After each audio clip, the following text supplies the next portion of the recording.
of our contact points, unwavering support and guidance. Life puts itself in perspective when we lose a dear one, a loved one, or our leader. This year has been an year of turmoil for many families who lost their loved ones to COVID-19. Few days back, ISA family's esteemed member, Utiwa, lost their beloved and revered Prime Minister. His Excellency Mr. Amadou Gon Coulibaly left for his heavenly abode on the 9th of July. We offer sincere condolences to the member country and family members of late Prime Minister. I request all the members of this meeting to please observe 1 minute silence in prayer for the late Prime Minister of Côte d'Ivoire and for departed souls of COVID-19.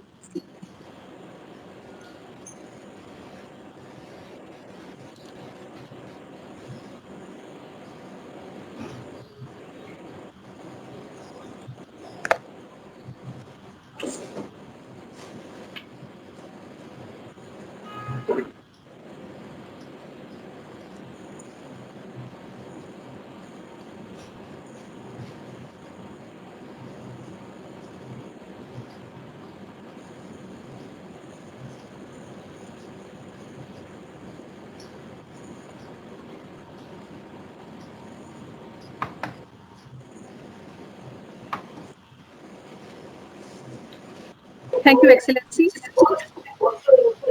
Today is the 28th Sun Meet of the International Solar Alliance. The theme of today's Sun Meet is implementation of solar projects in ISA member countries. This is the learning day for ISA Excellencies. We would like to know how other organizations develop and implement projects in the field of solar. This Sun Meet is all about the projects. Today's program is divided into two sections, Excellencies. In the first 30 minutes, we will have opening remarks from dignitaries.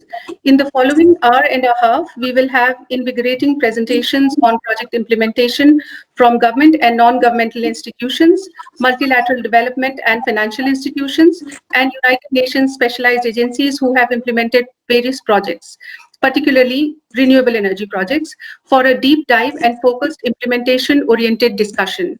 I request all the presenters to please adhere to their time slots. Without taking any time further, I would now request Mr. Jagjit Sareen, Director of Finance, International Solar Alliance, to kindly present the welcome remarks. Over to Mr. Sareen, please. Thank you, Megha. I hope I'm audible, Megha. Yes, you are. Please go ahead. Thank you, sir. Honorable dignitaries representing member countries and prospective member countries, their contact point in Delhi or their national focal points, honorable secretaries to Government of India, and my dear colleagues who are going to present at today's Sun Meet. I formally welcome you to this 28th Sun Meet. As you see from the agenda, it's a jam-packed Sun Meet with 8 substantive presentations. But the reason we wanted to bring all these presenters before you is to present a whole gamut of options from a UN perspective, from an MDB perspective, from an IGO perspective, and a national institution perspective, how they all are endeavoring to implement solar projects through their own procedures. What we have requested them to also present a few ideas how they can align with ISA processes and help us implement ISA projects. You have heard me on various occasions talking about that ISA has developed more than $5 billion of pipeline. I think today's Sun Meet would be a milestone when we actually drill down and focus on which models of implementation we could pick and choose and move forward. So without getting into the details of that, I just wanted to formally welcome you again. Thanks for sparing your valuable time. I know it's start of the day and busy day for you all, but this has been a great forum for exchange of views and substantive discussions. With that, I again welcome you. Thank you very much. Over to you, Megha. Thank you, Mr. Sareen.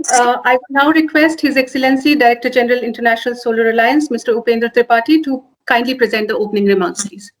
Over to DG, sir. Your Excellencies, it is such a pleasure to be in this 28th Summit. When we all started, the first one I remember way back in 2018, we started in the campus of National Institute of Solar Energy, and we started to that one. I remember all the spouses were invited, and we started with a magic show. Well, if the name Summit was not there, over the 28 Summits we made, it has become a family forum of ISA. We used to meet, discuss, shake hands, and then used to have lunch also. But COVID has brought a lot of changes. It is carbon friendly, but we also miss a lot. And today's significance is that we have two secretaries from Government of India, Excellencies, and we have representation from 33 member countries.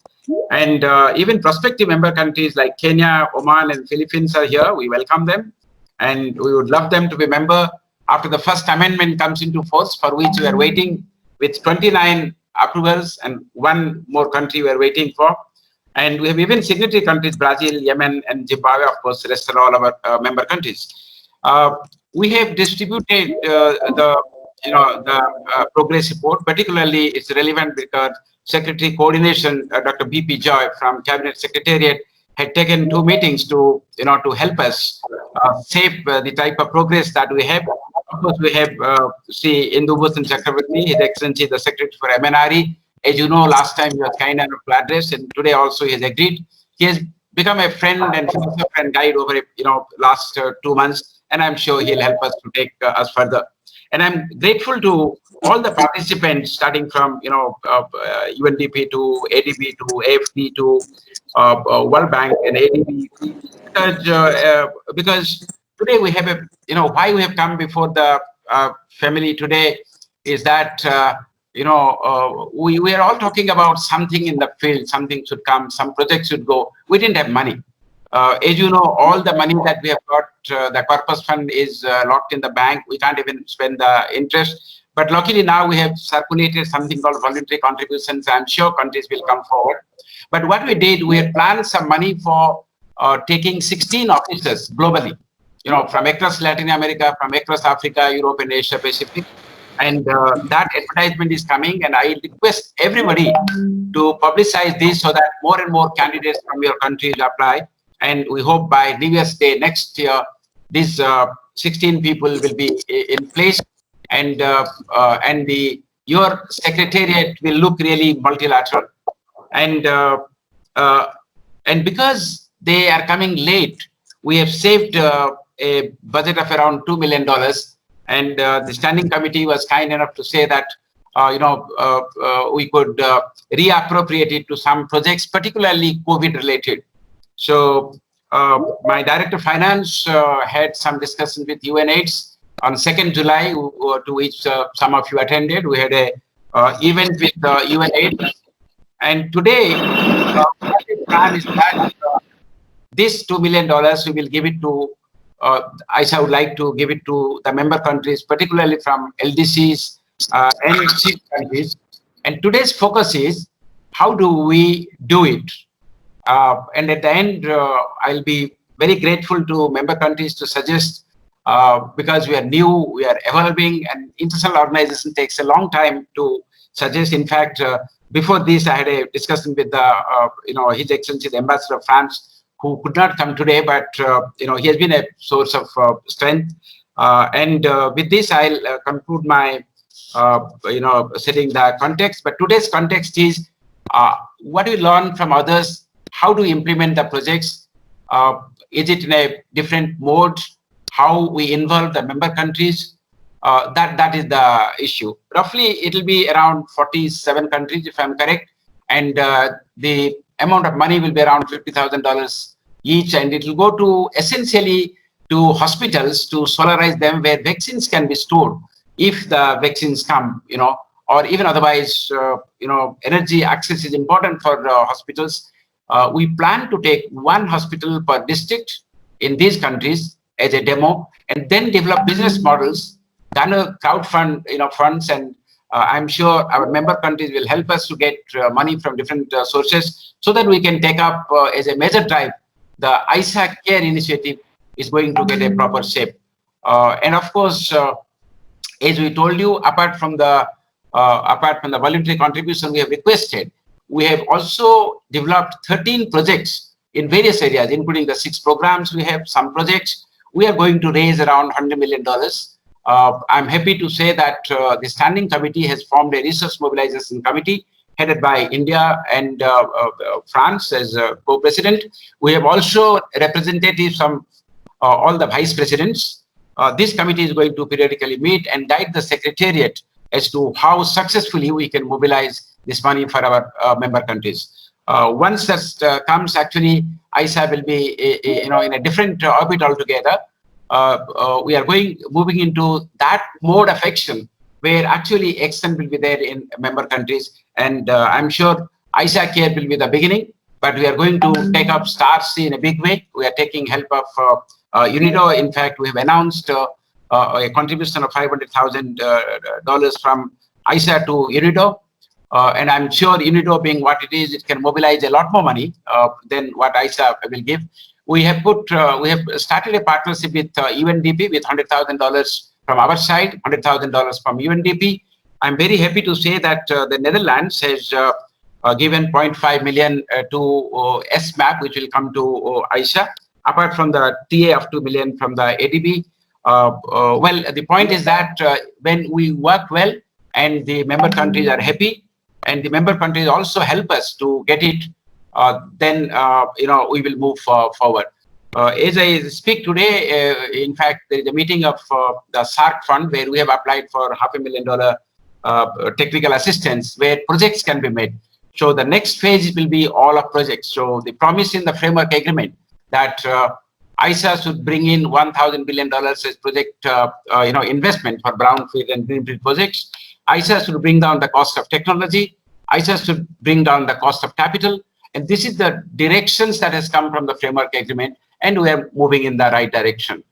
In the front of R&D and technology, I must admit, we did not have sufficient number of people to work, and I'm very happy to announce that Dr. Philippe Malebranche, who was heading the French National Institute of Solar Energy, has joined us, and R&D is going to get a big push. On 8th of September, the Honorable Prime Minister of India has given his consent to address of the ISA's organization of World Solar Technology Summit.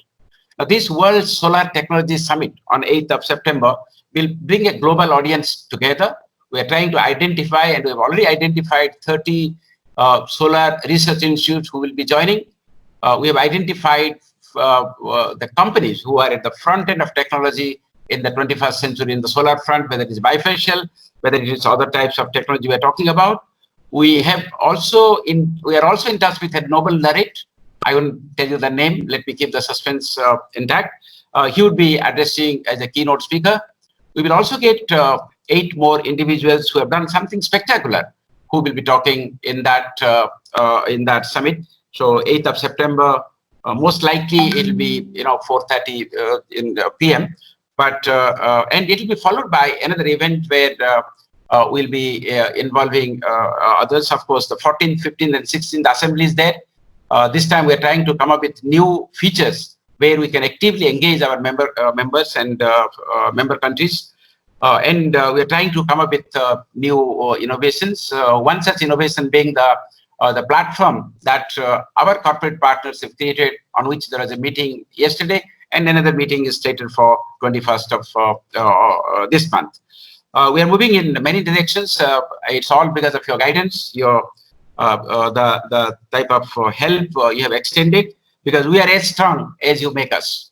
With these words, I conclude and thank you for your patience. Now I will, of course, request, as per the schedule, Megha to take over. Thank you, Your Excellency. We are privileged to have with us today Secretary Coordination, Cabinet Secretariat, Government of India, His Excellency Dr. V.P. Joy. I request Dr. Joy to please present the inaugural remarks. Over to Secretary Coordination, please.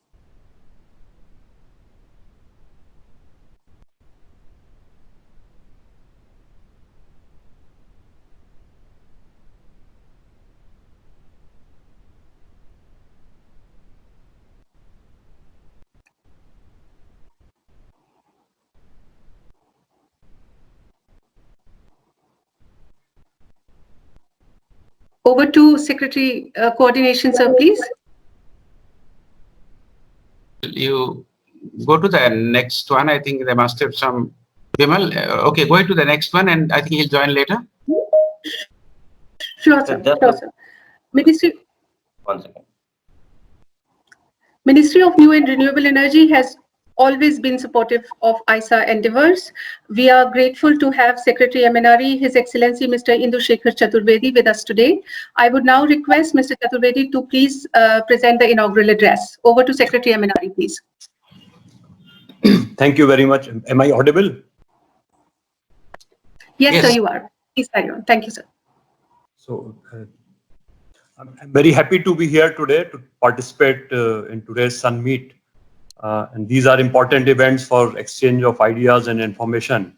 And this regular coming together of representatives of member countries of the ISA and other stakeholders not only inform us about country-specific issues, but also serve to suggest the way forward. It is also heartening to see ISA's persistent efforts towards the fulfillment of its charter. The alliance, we believe, is at a formative stage of its existence, and it has too often function in the face of heavy odds. And we must all, I think, recognize this fact when we evaluate or critically look at what ISA has been doing. And at this juncture, the alliance really needs the support of all members, and particularly those who are in a position to commit financial resources. Talking about renewable energy in general, these are exciting times for renewable energy. I mean, there have been some exciting developments. The United Kingdom went without. The United Kingdom provided coal-free power to its citizens for 2 consecutive months. In the US, the renewable power consumption passed coal for the first time in 130 years. And all this bodes well for the future of renewable energy. And we believe that solar energy is going to be the largest contributor to RE energy addition in the coming days. And it is our hope and expectation that ISA will play a central role in the world's solar story. Today's Sun Meet comes against a specific background, and that is the approval of setting up of demonstration projects in LDC and SIDS member countries by the standing committee. The theme for today's Sun Meet, project implementation, acquires special significance against this background. Indeed, a sound implementation strategy is critical to the success of ISA programs and projects, and also to attract international and private investment. It is encouraging to note the recent efforts and successes of the ISA. These include aggregation of demand for a project pipeline worth $5 billion and utility scale projects in Togo and Mali, and the ISA Cares initiative to integrate solar energy with the health sector. ISA will be assisting LDC, SIDS member countries in solarizing 1 primary health center per district in phase 1 of the initiative. I understand the ISA will also be aggregating demand for 47 million solar home lighting systems to bring light to the households which were expected to remain unelectrified by 2030 otherwise. It has also launched several capacity building initiatives for member countries.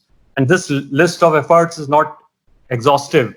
There are several other areas where the ISA is making persistent efforts. The deliberations at the Sun Meet today are aimed at identifying viable project implementation modalities. I'm happy that our colleagues from various international, national, and multilateral organizations will be sharing their expertise and experiences in project implementation. I wish today's deliberations all success, and I also wish ISA all success in its endeavors. Thank you very much. Thank you, sir. Before we move forward, checking for His Excellency Secretary Coordination, Cabinet Secretariat, Government of India, His Excellency Dr. VP Joy, please. I think he's held up, so please go ahead. We will put him the concluding time if he comes. Go ahead. Sure, sir. Sure, sir. Thank you, sir. Hello. Within- Hello. Yes. This is from Dr. VP Joy office. Yeah, please. He is currently in another meeting. He will join in 10 minutes. Okay, fine. And when he Thank- comes, you just let us know. We'll stop the thing and he can speak. Sure, then. sir. Sure. Sure. Sure, sir. Thank you, sir. Moving forward with this, we move on to our next segment where presentations on project implementation will be made by experienced agencies. I invite Ms. Shoko Noda, UN Resident Coordinator and UNDP Resident Representative in India, to take the floor, please. Over to Ms. Shoko Noda, please. Thank you very much for the introduction. I have my slides and I would like to ask my colleague to put it. Preeti? That?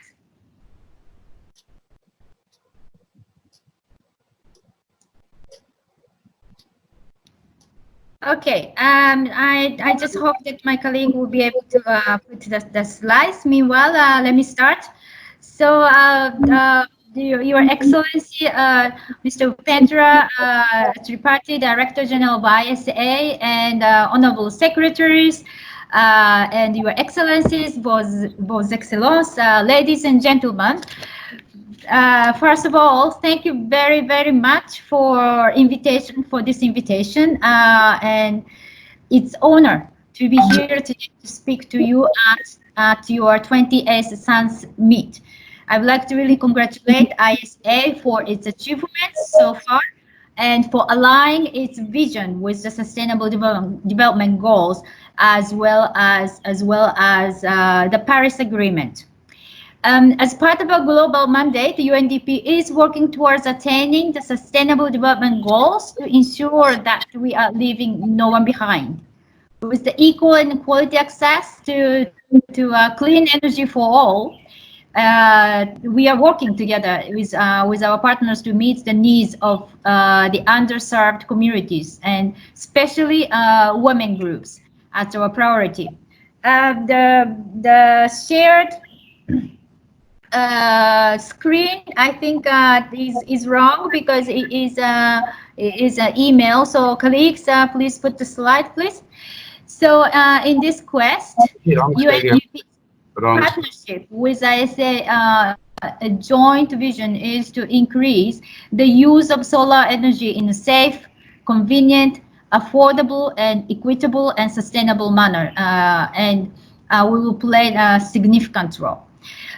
So ISA and the UNDP, we've been working together since 2016 when we first signed a joint declaration, and that was even still ISA interim. Yes, finally the slide is on. ISA interim cell and UNDP.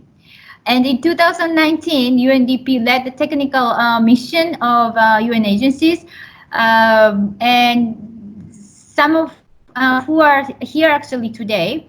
And the mission identified very specific areas of support and cooperation between ISA and the UN agencies. So following up that mission this year, UNDP and ISA have entered a kind of formal agreement to strengthen the ISA's operational and program capacities, develop joint proposals, and also enhance international partnership, including South-South cooperation.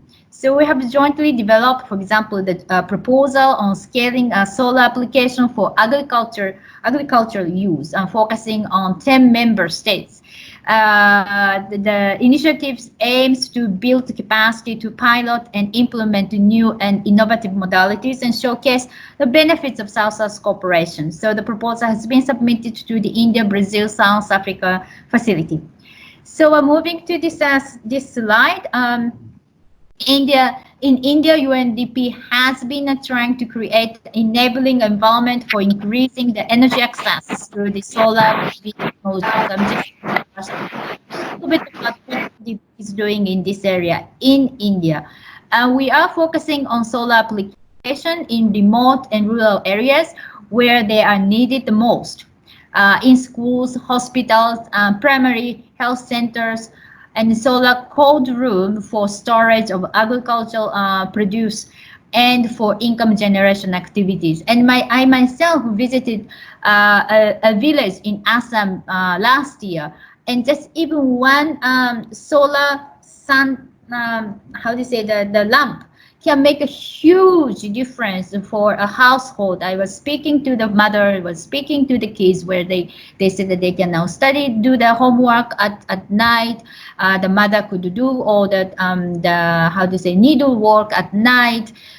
So that even that small contribution makes a huge difference to each household. UNDP also joined hands with Jharkhand Renewable Energy Development Agency and the State Health Department to pilot solar PV based power supply at 9 community health centers. This pilot has now been scaled up to across 150 units by the state government. UNDP has also demonstrated that access to energy can be a critical factor to promote sustainable living standards and green economic development. And especially this is very relevant post-COVID or even during COVID. We have supported women self-help groups to process raw material using solar energy and add value before marketing them. So during also the ongoing COVID pandemic, these self-help groups are using solar energy for making face masks at the local level. You see the photo on the right side where the women are sewing masks. Also globally, let's move to the next slide. So globally, with most of the ISA members, UNDP has several programs for promotion of clean renewable energy, solar photovoltaic being one of the main sources, because in UNDP we cover almost 170 countries. So obviously, I think the member state of ISA are also one of the UNDP's program countries. So I just would like to share a little bit about the multi-country program called Solar for Health Initiative. That was has been implemented across 11 countries, both in Africa, but also in Middle East and also Asia, i.e. Nepal. So in addition to the healthcare facilities, Solar for Health, also the name of the program, Solar for Health, also ensure power supply to pharmacies and medicine storage and distribution. Under this program, over 900 health centers and storage facilities were electrified, benefiting an estimated 34.5 million people. I think it's a good number to start with, and we would like to expand this part. Next slide. So based on learning from Solar for Health initiative, UNDP is now developing the so-called Energy for Health program, through which grant funding will be used as performance-based payment schemes to subsidize the energy service contract with a health energy service company. It's called the HEMSCO. So this company will be installing and operating and maintaining the whole system, while health facility will just be a user of energy, and they do not need to maintain the whole system. And I think that's quite a good package. UNDP has also developed and then deployed a 7-step green energy solutions for health facilities. And in partnership with WHO, we are supporting the government of Uganda, for example, in electrifying prioritized health facilities to improve the current COVID-19 pandemic response. Yes, moving to the next slide, it's about UNDP and ISA CARES initiative, Based on our experiences on solarization of health facilities across African countries, now we, UNDP and ISA, are exploring the ISA CARES initiatives aimed at solarizing the healthcare facilities in least developed countries, LDCs, and also CIS, small islands, developing states, member countries for ISA. Based on our experience implementing a multi-country program on providing solar energy to health facilities in Africa, some of the key learning, for example, have been one, the standardized procurement process for the program, where the pre-qualified suppliers have been identified to ensure quality standards and streamlined. The second learning, a cost-effective installation. This is also extremely important. Continue operations and maintenance. So we are very happy and proud to be part of this collaboration with ISA, and I hope that in the next summit we can showcase some of the results and news update from in some African countries. So just as a conclusion, finally, I would like to really thank once again and also congratulate the International Solar Alliance for organizing this event. This appreciation comes not only from the UNDP India team, but globally, because it is our global partnership that we like to foster. UNDP globally remains and will continue to be a close partner of ISA, and I strongly believe that our joint initiatives across member countries will be able to ensure better access to the clean and green energy for sustainable development. So once again, congratulations, and looking forward to strengthen our partnership. Thank you. Thank you, Ms. Noda. I now invite Mr. Rene Van Berkel, resident representative of UNIDO in India, to make a presentation, please. The floor is yours, sir. Thank you. Excellencies, dignitaries, it's really my pleasure to contribute on behalf of UNIDO, the United Nations Industrial Development Organization. I'm trying to share my screen. Is it visible? So I would like to speak a little bit about solar projects implementation that UNIDO has been doing globally, and maybe I might take a moment to explain that UNIDO is basically the specialized agency that works on industrialization, and we are very much tied up to SDG 9, which is about inclusive and sustainable industrial development, and the energy transition, a green and inclusive energy transition is an important part of that. So we're looking more at industrialization that works for markets, so good products and services that are sought after, that take care of the people. So that's the decent work agenda, and then environment and climate. So you might ask, what is then the role of an industrial organization in the renewable energy transition? And we emphasize that in the two aspects. So we see, first of all, renewable energy is an industry sector. So that's renewable energy manufacturing, and we work across the different renewable energy technologies to manufacture, produce, and generate electricity or other forms of energy. And then we look also as renewable energy for industry. So how can renewable energy be used for productive applications and then generate incomes and jobs and livelihoods? And we see then strategic orientations globally as a look at focusing on the global resources, focus on the appropriate technologies, and include them very much the productive users, and you will see the use there, prosumers, so producers of renewable energy, but also consumers, which are industries which can then pool and supply and provide a base for the renewable energy participation. And then I put here the community and private sector resources. But what is also very important, that we are saying that we would like to twin with energy efficiency. So renewables become more affordable if we have an efficient system in the first place. So having said that, one of the resources, I take just a few examples. One of the resources that UNIDO has been working with is a global network of regional sustainable energy centers. And you will see here some of the examples. So it started in Africa, East, South, West Africa, have set up centers now in the Pacific, one also for the Himalaya region. And these are kind of ways to collaborate and to synergize on renewable energy deployment. So not specific just for solar, but solar included. And these centers work on kind of soft activities, which is policy implementation, capacity development, and knowledge, to then afford also the implementation of hardware, investment, entrepreneurship, and innovation. And that is basically doing this, simultaneously creating demand and ensuring the quality supply.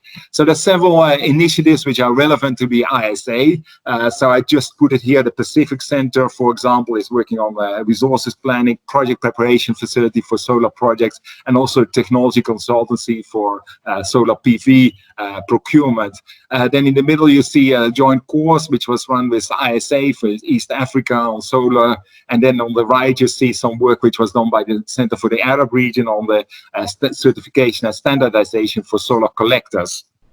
So that is the work on one of the resources that also is available to help the ISA deliver its mandate in the network of the member states. So let me take a few examples of topical areas that UNIDO is working on with some examples. So one area of work has been the mini grids, and I have here just the screenshots of Guinea-Bissau, where the ECOWAS Center for Renewable Energy and Energy Efficiency worked with the GEF and basically built two mini grids, 312 and 500 kilowatt hours. So we did the design, procurement, and commissioning.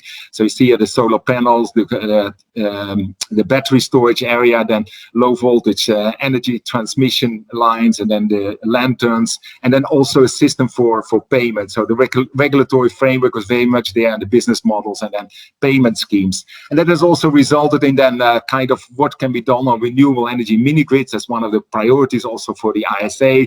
So we did some work on looking at 8 countries where some projects were done, not only solar, but also in India was micro hydro power. So very much a focus on the revenue generation, the ability to pay, on the community participation, and the local capacity building to sustain and the operations and maintenance of renewable energy grids. So that is one area of activity. Another area is very much industrial, and that's more linked to the solar process heating. So we can produce electricity, but we can also produce heat. So one example of things, and I apologize that I have here only examples from India, but it's very good example. This is a solar air dryer, which was designed and installed in Kanpur for the leather sector, and it saves then this leather company 14% on the coal use, an investment of less than $300,000, payback of 3.6 years. And in the middle, you see also in Kanpur a different solar water heater, which is used to provide hot water for the leather tanning sector, and that is saving them also 12% of specific coal use, also payback time 4.5 years. And under the other project, we are focusing more on the concentrated solar thermal technology. So there's more advanced water heaters, which is here installed for the silk reeling industry and the data room in the Jharkhand. It's reduced than 100,000 ton fuel wood, and because it was fuel wood as relatively cheap fuel, the payback is not that attractive, but it's a very good opportunity. And the same project, we are also working on concentrated solar thermal for a hospital in Thane in the Mumbai metropolitan area to basically provide hot water and steam for hospitals. But this can also be extended to industrial applications, more traditional industrial application, because CST is applicable to about 400 degrees centigrade, and a large amount of energy in industry is used at this low to medium heat levels. So this is a more industrial application. This is at a dairy plant in Ahmedabad. So parabolic troughs which produce then steam that's integrated in the steam system. Or another example is this parabolic dishes which were installed here, Mother Dairy, also dairy in Delhi, which are then basically providing 120,000 liter of hot water every day, and this is used for the cleaning in place system to disinfect the equipment and so on. So there are many applications, and some of the work was actually done for India to look at what's the potential for this concentrated solar thermal technologies. And there's a market potential that you look at the technical potential and the market and the processes which are applicable in food processing, in pharmaceutical, leather, metal fabrication. So many manufacturing processes have this water demand, this hot air or hot water demands. The capacity market potential is about 6.5 gigawatt thermal in India, and currently there's less than 1% of this market potential is currently realized. So there's many opportunities to look for solar hot water, solar thermal applications. So then as my third example, I would like to highlight a little bit the work on innovation and entrepreneurship, and this brings the connection to energy efficiency. So if we see here the kind of typical process of going from ideas to enterprise and startups. So we try to work on enterprises to help to improve their product value, so to make the product more attractive. And we also try to help to create business value by setting up enterprises. So maybe some examples of work that we did, this is on the left-hand side is a low technology example, but it's a very advanced dehydration unit that can be used for drying tomatoes, fruits, vegetables, spices. That's based on the triple principles of conduction, convection, and radiation. So it's a much higher efficiency at just the glass plate on a box. So this is very much a science for sustainability. It can be used at remote locations to help farmers to get additional income from crop which cannot be sold immediately. Then the middle is probably the example that ISA fraternity might be familiar with, because I was an excursion, I think, last year to this company Navalt in Cochin in India that has developed a solar-powered boat, but the solar panels and the electric system is one of it. It is combined with a smart propulsion system, so have very efficient driving system for the boat, and also advanced nautical design. So if the smart propulsion and the advanced nautical design would not be there, it would not be possible to put enough solar panels on the boat. So the combination of the energy efficiency in the design plus the energy efficient and PV systems is then allowing it to operate as a standalone solar ferry. Then the third example is linked to an agriculture example, where this is, here you see a submersible, highly efficient solar powered irrigation pump. So this pump weighs about 2 kilos. It can be submerged and it can be powered with just 2 small solar panels. So it's truly portable. So if the farmer is finished with his own watering, he can just rent it out to somebody else to also water up to 1 acre of land. So there's Guestworks in Pune doing that. So in that, I come to the conclusion. I wanted to put here some examples of the solar work, but look, moving forward in specifically the collaboration with ISA, the Director General already mentioned that UNIDO is working with the Secretariat on operationalization of this STAR-C program, the Solar Technology and Application Resource Centers. I'm very pleased to hear the commitment from ISA to work with UNIDO on doing this. I think that also the renewable and energy efficiency centers network is a very good asset to help with facilitation, standardization of the renewable energy technologies. And I also wanted to mention, I did not put it on the slides, but UNIDO has also done some work on electrification of hospitals, particularly in the Philippines and in Indonesia and other places where this is very applicable. So thank you very much for the opportunity given to UNIDO to make a short presentation. And indeed, we have signed an agreement with ISA Secretariat already in 2018 to look at opportunities where UNIDO can assist the ISA and its member states to achieve its objectives and aims to large-scale deployment of solar energy. Thank you very much. Thank you, Mr. Burkle. We are privileged to have with us now Secretary Coordination, Cabinet Secretariat, Government of India, His Excellency Dr. V.P. Joy. I request Dr. Joy to please present the remarks. Over to His Excellency Secretary Coordination, please. Thank you very much and good morning to all. Director General ISA, Excellencies and participants. It gives me great pleasure to participate and speak at this virtual meet or Sun Meet of the ISA. As you are aware, ISA was established with the vision of the Honorable Prime Minister of India in partnership with France at the monumental COP meeting in Paris, COP21. Based on this vision, ISA has come forward in a large way in the area of energy sector, in the clean energy sector. As you know, in the backdrop of the COVID pandemic, digitalization of information and solarization of the energy sector are the two key areas for all countries to go forward. With this vision, ISA has been very active, and I'm happy to note that today ISA has 86 signatories, of which 61 are full-fledged members, having ratified the framework agreement.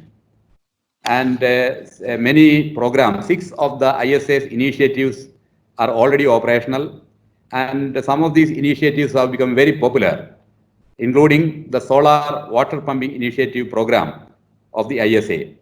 And ISA is venturing into new areas, including health and solar water heating, cooling initiatives, etc. In the electricity and agriculture sector, a lot of work has already been done. And the International Solar Cooling Initiative and the ISA CARES initiative in the health and cooling heating sector will go a long way in taking the programs forward. It is extremely heartening to note that at this juncture, 47 demonstration projects are being planned by ISA in LDC SIDS member countries. These projects would be critical in gathering support for the solar energy projects and also in the initiative of solarization being pioneered by ISA among the member countries.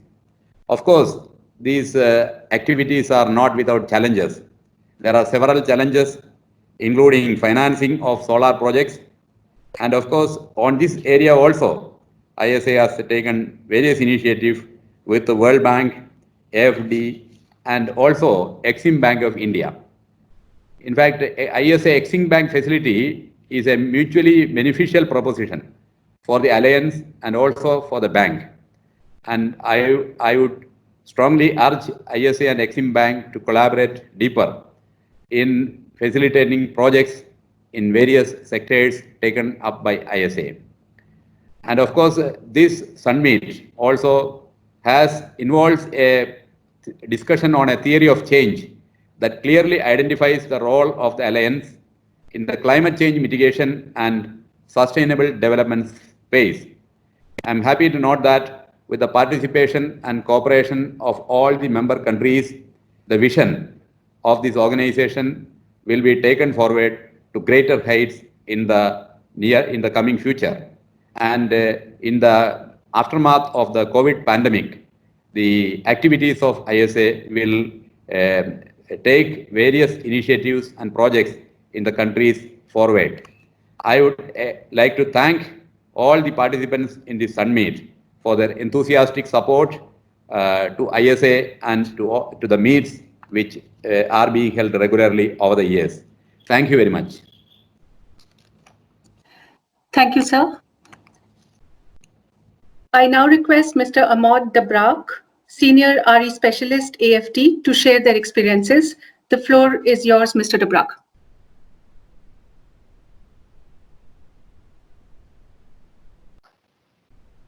Okay, thank you very much. Good afternoon.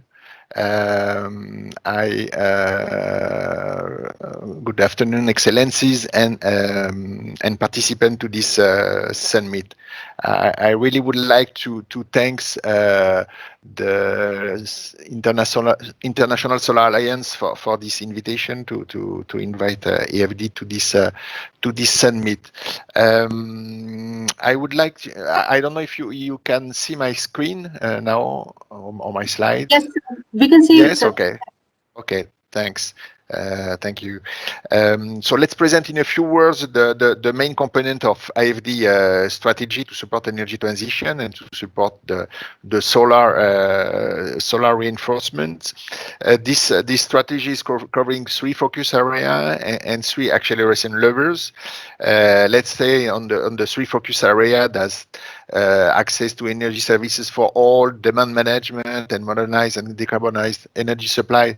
Of course, are very linked to solar investments. But let's mention also for the 3 accelerations lever that we acknowledge how important these 3 acceleration levers are. And talking about dialogue with on public policies, long pathways, use and continuity in reinforcing capacity reinforcement, sectorial reforms, and financing of innovations. So once this said, we are using diversified financial tools, all applicable for solar project fundings. IFD Group has the capability to finance private and public sector. Private sector through presentation its is not moving. Your presentation the is not slides are moving. not moving. No. Okay. Okay. Can I do it? Maybe with a click.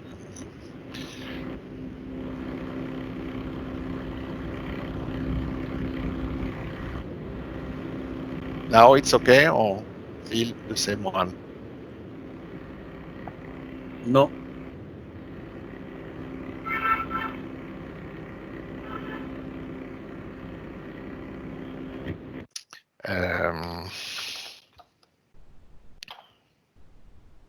I will try to share it again. Sorry.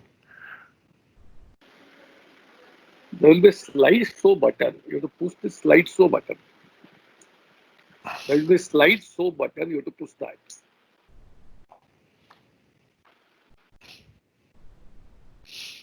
Yes. Now? Okay. Diversified financial instruments. Yeah. So private through its Proparco subsidiary and public through AFD. And let's mention that we are also financing to civil society organization and NGOs. Has it changed now? Yes. Yes. Okay. Regarding 2019, AFD Group has financed almost 2.8 billion euros in the energy sector, which represents almost 20% of AFD's activity. Around 1 billion euro is benefiting to private sector. If we make a focus on this private sector, the Proparco activity, you will see that the solar part has grown strongly in the portfolio from 2008, which is quite representative of the weight taken by solar in the industry.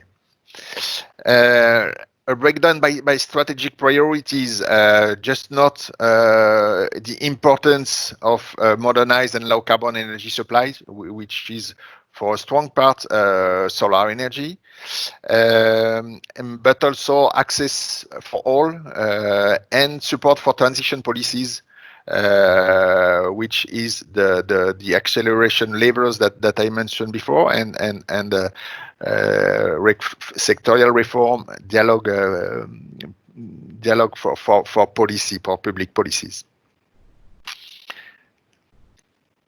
In energy transition, in our commitments for renewable energy, we have really 2 strong initiatives. One which is named the Africa Renewable Energy Initiatives, on which we have a 3 billion euro commitment. It's as its name indicates, it's an Africa focused initiative. And at the end of 2019, we are already committed to the financing stand at 2.9 billion euros. And of course, ISA, which is the even stronger at each summit, a strong partner for solar energy deployment. And there we had the political commitment of 1.5 billion euros for solar energy for solar energy financing between 2016 and 22, and at the end of 2019 we were standing at 1 billion, so not far from the goal.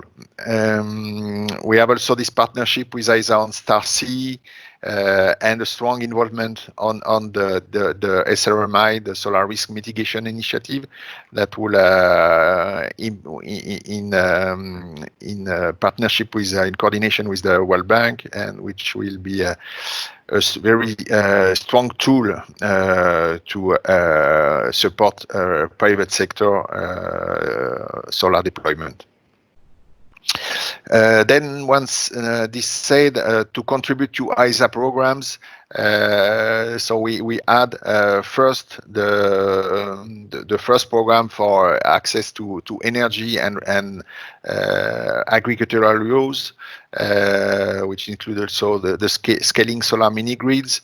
So in 2019 we had 6 projects financed for off-grid electrification, but let's mention that we have also some big involvement with NGOs for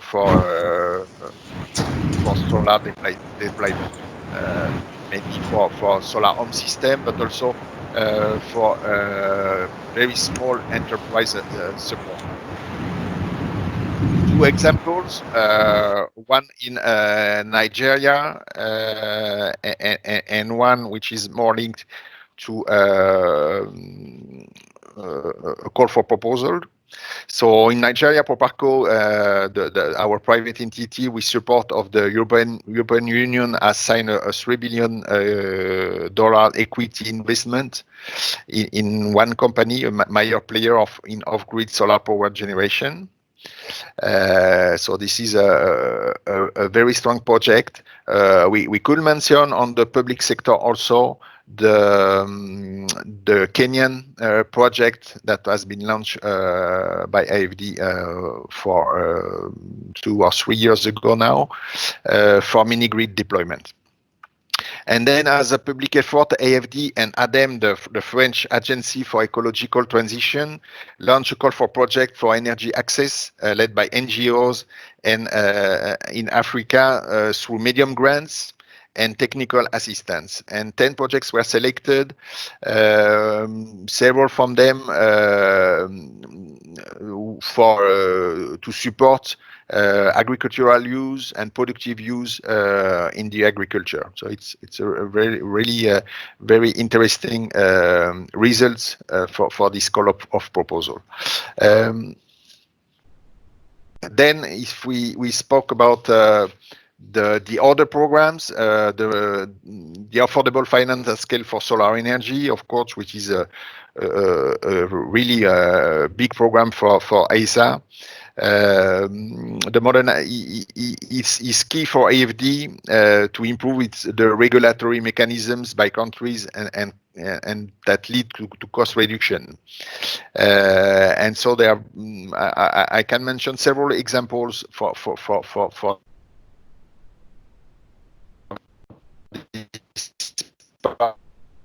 our within solar, which is representing more or less 27% of our 700 million euros investment in this part for last year, sorry.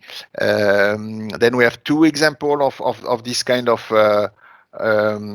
intervention, one in Senegal on the private sector with an investment in a solar plant for 44 megawatts, and a second one in Burkina Faso, with a wider program with 130 million euros for several plants, and also for some global program, solar program, so which is really very interesting. Then we have in 2017, we commissioned this plant on public sector. It's belong to Sonabel, and the operator in Burkina Faso. And this plant is now working and may represent almost 5% of the Burkina Faso electricity consumption. So really a big support for Burkina Faso with this plant. Also, other private financing, private financed solar power plant.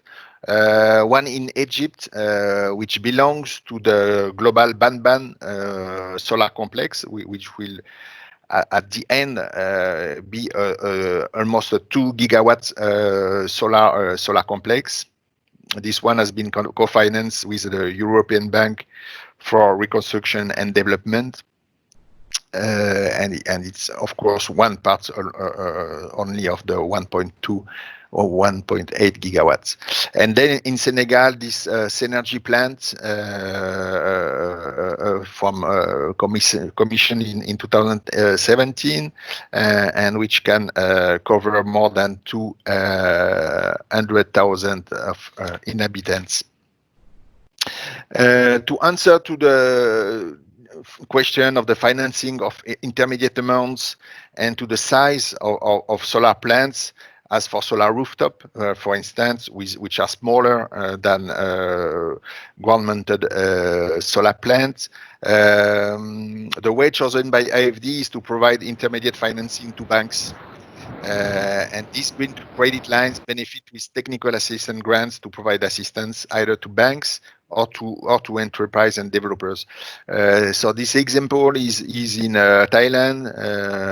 It's in a commercial center from a big company in Thailand, and so globally this kind of financial tool enable to install almost 10 megawatts of solar rooftop.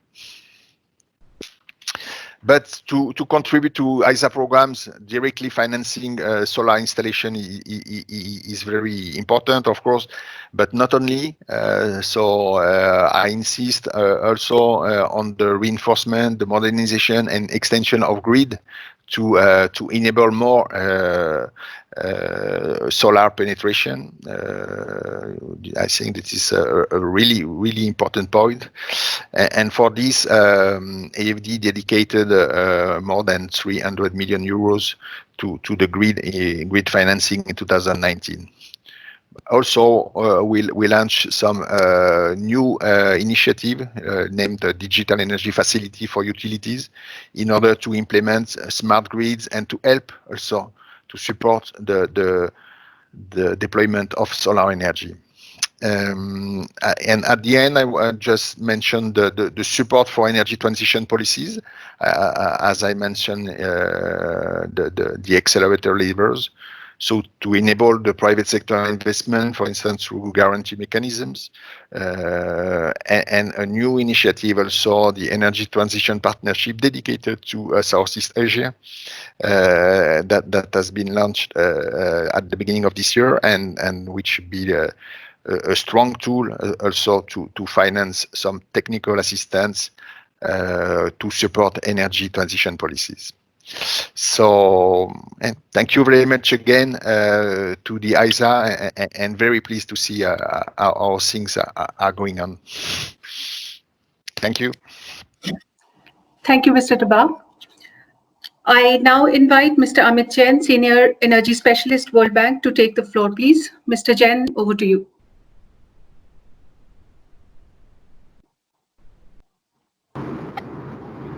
Thank you, Megha. Megha, can you hear me? Yes, Mr. Jain, I can. Please carry on. Okay. And just checking once again, you can see the presentation? Yes, please. Okay. Good morning, everybody. Good morning, DG. Excellencies, ladies and gentlemen, thank you for inviting me to share experience on the project implementation in the World Bank in ISA member countries. I have been given opportunity by DG to present several case studies in the past. For example, Solar Rooftop Program, Reva Solar Park, the Maldives program. But this time we will discuss how a ISA member country could reach out to the World Bank and then access potential financing for future projects with the World Bank. There are several steps involved. I will be discussing these steps in detail. With the case study of Maldives project, we are working on a new project in Maldives. So I will use that as a case study and describe several steps which are required to access the World Bank financing. As the first step, the country need to sign an agreement with the World Bank, which is called a country partnership framework. I believe most of the you are unmuted. I request all the participants to please mute their mics when the presenter is presenting, please. Amit, your slides are, I think, not moving. Can you please check? Okay. You can't see them? I can see project implementation slide, not after them. Okay, let me try that again. How about now? Can you see? Yes, project implementation slide is right now. Yes. Okay. Yes, I'm explaining that slide. So I believe most of the ISA member countries already have a country partnership framework with the World Bank. So the first step has been taken by most of the ISA member countries. In the second step, the country reaches out to the World Bank for identifying a project. For example, 6 to 9 months back, we did work with the Maldives government on a roadmap to storage. Based on that technical assistance work and the storage roadmap, Maldives government reached out to the World Bank for a potential new project of $100 million. So we identified the new project in partnership with the Maldives government. Then we get a request from the government to start working on the project. In Maldives, we get request from Ministry of Finance. In case of India, we get from DEA. So once we get the official request from the government, we accept the request and we start preparing the project. All the projects which the World Bank does in the ISA member countries has to be backstopped by the sovereign guarantee of that particular government. Now, World Bank Group has several arms. IFC is the private sector arm of the World Bank, which does not require sovereign guarantee, but the World Bank Group arm, which does projects for the public sector in these countries, requires sovereign guarantee. Then we start working on a project with Maldives for a $100 million project, which is backed by the government. As you will see in coming slides, the World Bank is leveraging funds from AIIB, Clean Technology Fund, Canadian government. These funds have already been confirmed. We are in discussion with CDP, which is the Italian Development Bank. We are also in discussion with European Union for mobilizing more funds. So far, for Maldives, we have mobilized about $100 million with assistance from AIIB, CTF, and Canadian government. Lastly, I would also like to explain that we are in advanced discussion with ISA Care Initiative for a grant component which could look at solarization of hospitals in the Maldives. This is the discussion we are going to have with both with the ISA and the Maldives government. Very quickly, at the project identification stage, we prepare a concept note where we include what is the project information in terms of capacity of solar to be installed and what kind of social and environment measures could be taken for that particular project. Then we move into detailed technical assessments, economic and financial assessments, and the ministry which is going to work with us, what is the capacity of that ministry to carry out that work. Finally, we prepare documents on financial management and procurement, and also on the environment and social assessment. Now, several of these documents are prepared both by the World Bank team and the country team, but technical assessment could be jointly prepared by the World Bank and the country team, but the procurement document and the safeguard documents are prepared by the country team. So we differentiate between some of these activities to be taken by the World Bank team or the country team. Finally, we move to the appraisal stage after completion of all these documents, and we present this document both to the World Bank management, and then the country team presents it to the government at a higher level. With the Maldives $100 million program, we are now at stage 3, where we have completed all the documentation on assessments, and we are preparing the final project appraisal document, which we will present to our management in July end or August. Finally, we present the terms and conditions of the loan with the government, and we start negotiating the project with the government. As I mentioned, with Maldives, we have mobilized highly concessional financing. For example, Clean Technology Fund. The interest rate on Clean Technology Fund is 0.25% for 40 years. It is probably one of the highest concessional financing available in the market. Yesterday itself, DG, I am pleased to inform you that the CTF board has approved financing of $25 million for Maldives, out of which $3 million is going to be grant. We incorporate these into a legal agreement and send a memorandum to the President of the World Bank for final discussion.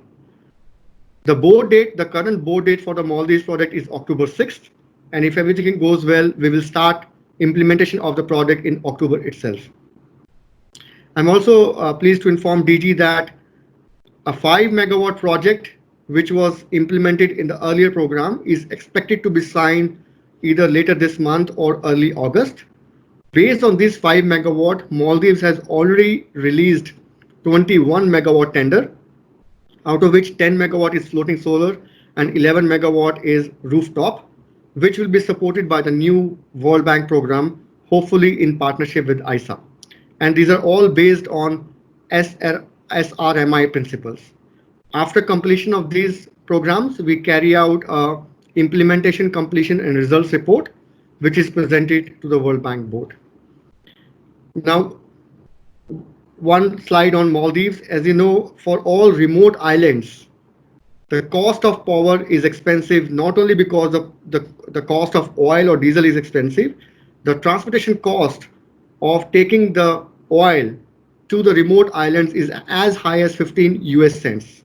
So when you combine the cost of diesel, a typical PPA, a diesel PPA in remote islands costs about 20 to 30 cents at least. In the 5 megawatt bid, which the contract is to be signed very soon, Maldives have received a record low of 10.9 US cents, which is first time in the history of Maldives. And then, as I mentioned, 21 megawatt project is in advanced discussions. This has been done under the SRMI principle, which was the idea of ISA 3 years back, and in partnership with IRENA, ISA, and AFD, now we are taking to a next level and translating into real projects on the ground. The $100 million project, we are in discussion with ISA to mobilize grant for hospitalization of essential services, solarization of hospitals and other essential services. A $1 million grant could leverage up to $100 million with World Bank, Canadian Trust Facility, and CTF. It could be a model for other SIDS countries to follow, because as we know, even during the pandemic times or during emergency situations, some facilities cannot go without power, and hospitals and health facilities are one of them. So it's very important that the innovative initiative taken by ISA under the ISA Cares initiative, if we can implement in one of the SIDS countries, like in Maldives, it could become a model for other SIDS countries as well. We are going to start the legal discussions with ISA. How do we carry out this partnership of World Bank and ISA? That's all from my side, Megha. Thank you. Thank you, Amit. I now invite Mr. Jeevan Acharya, Principal Energy Specialist, Asian Development Bank, to make the presentation, please. The floor is yours, Mr. Acharya. Thank you. So let me first of all upload my presentation. Just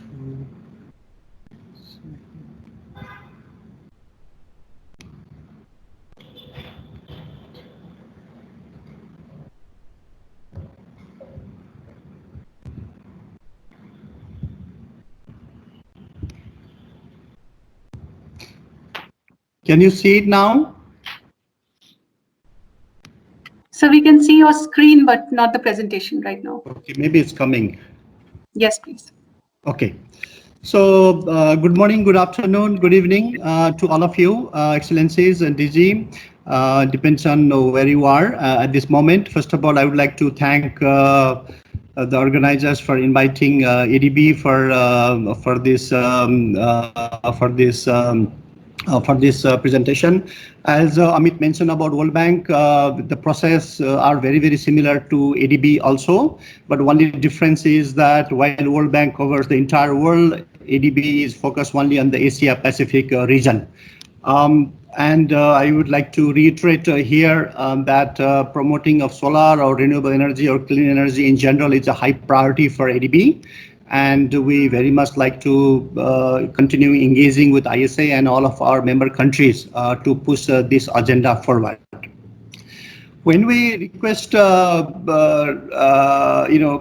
request, when we receive a request for any renewables or solar in that matter, what is very important for us is to engage with the government and also our other stakeholders to see how we can help make a difference to a particular country. So instead of just looking at a particular project, we want to like to see how the whole sector moves forward. So it's very important for us to see what are the fundamental changes required. So when you look at the energy in general, what we can see in many of these countries is that usually coal and gas are heavily supported by the government public sector, whereas hydropower and geothermal, the public sector is very high, private sector is very little. But when it comes to renewables like solar or wind, public sector financing is very little, whereas private sector financing is increasing heavily. And then this is always good to have more private sector participation in promoting these renewable energy, including solar. But in order to promote solar, we see there are two main challenges in any of these countries. One is, of course, we need to build a consensus, whether it's a grid stability, whether it's efficiency concerns, and then the capacity of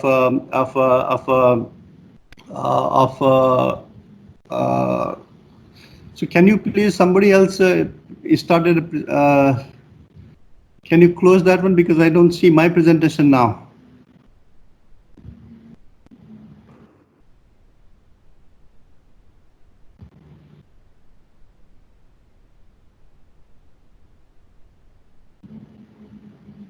Okay, thank you. So there are some concerns like the intermittency of solar. There is also efficiency in terms of how the processing, the tender processing will be done, whether they have a capacity, in-house capacity or not. These are kind of a standard and has been there for a long time, but many of these countries have already overcome these issues and they have already moved forward for that one. But there is still these kind of concerns are there in terms of how much a particular grid can accommodate solar, for instance. The other challenge we see in many of these countries is that in enabling environment, especially for the private sector. So this is where the transparency, risks, pricing are very, very important part of it. So they, every investors or even the contractors would like to see how the bidding process is done properly, what is the pricing, and then how creditworthy are the utilities companies are there. So these are very, very important enabling environment to promote solar energy in any of these countries. So what we have done from ADB side is that we are offering end-to-end support for solar or renewables in any of these countries. So we have, in order to address this lack of well-structured and efficiently procured projects, we have transaction advisory services within ADB to provide that to these projects. And we also have our public sector financing window. So this is where we provide our support to the countries to help enhance the worthiness of utility companies, or having a policy dialogues with the countries, or whether, providing some kind of guarantees or result-based loans, all those kind of things are available. And then the third one is our private sector department is also housed within the same roof, under the same roof, which also provides us support directly to the private sector. So what we believe is that ADB's support from origination all the way up to the private sector engagements are all covered under one roof, and we can see what the needs are of a particular project or a particular country, and then we can mobilize that particular services and support to meet that requirement. And normally what happens is that ADB uses its own public sector and private sector financing, and we also mobilize grants and also soft loan from various other agencies like Climate Investment Funds and GCF and others. And we also, mobilize co-financing from other development partners, and then provide that entire support to a particular project or particular country. ADB, we have in 2019 about a $2.4 billion investment in the energy sector, and then of which about 1 billion has been on the climate change mitigation. So that's where most of the climate change, the renewable energy projects come.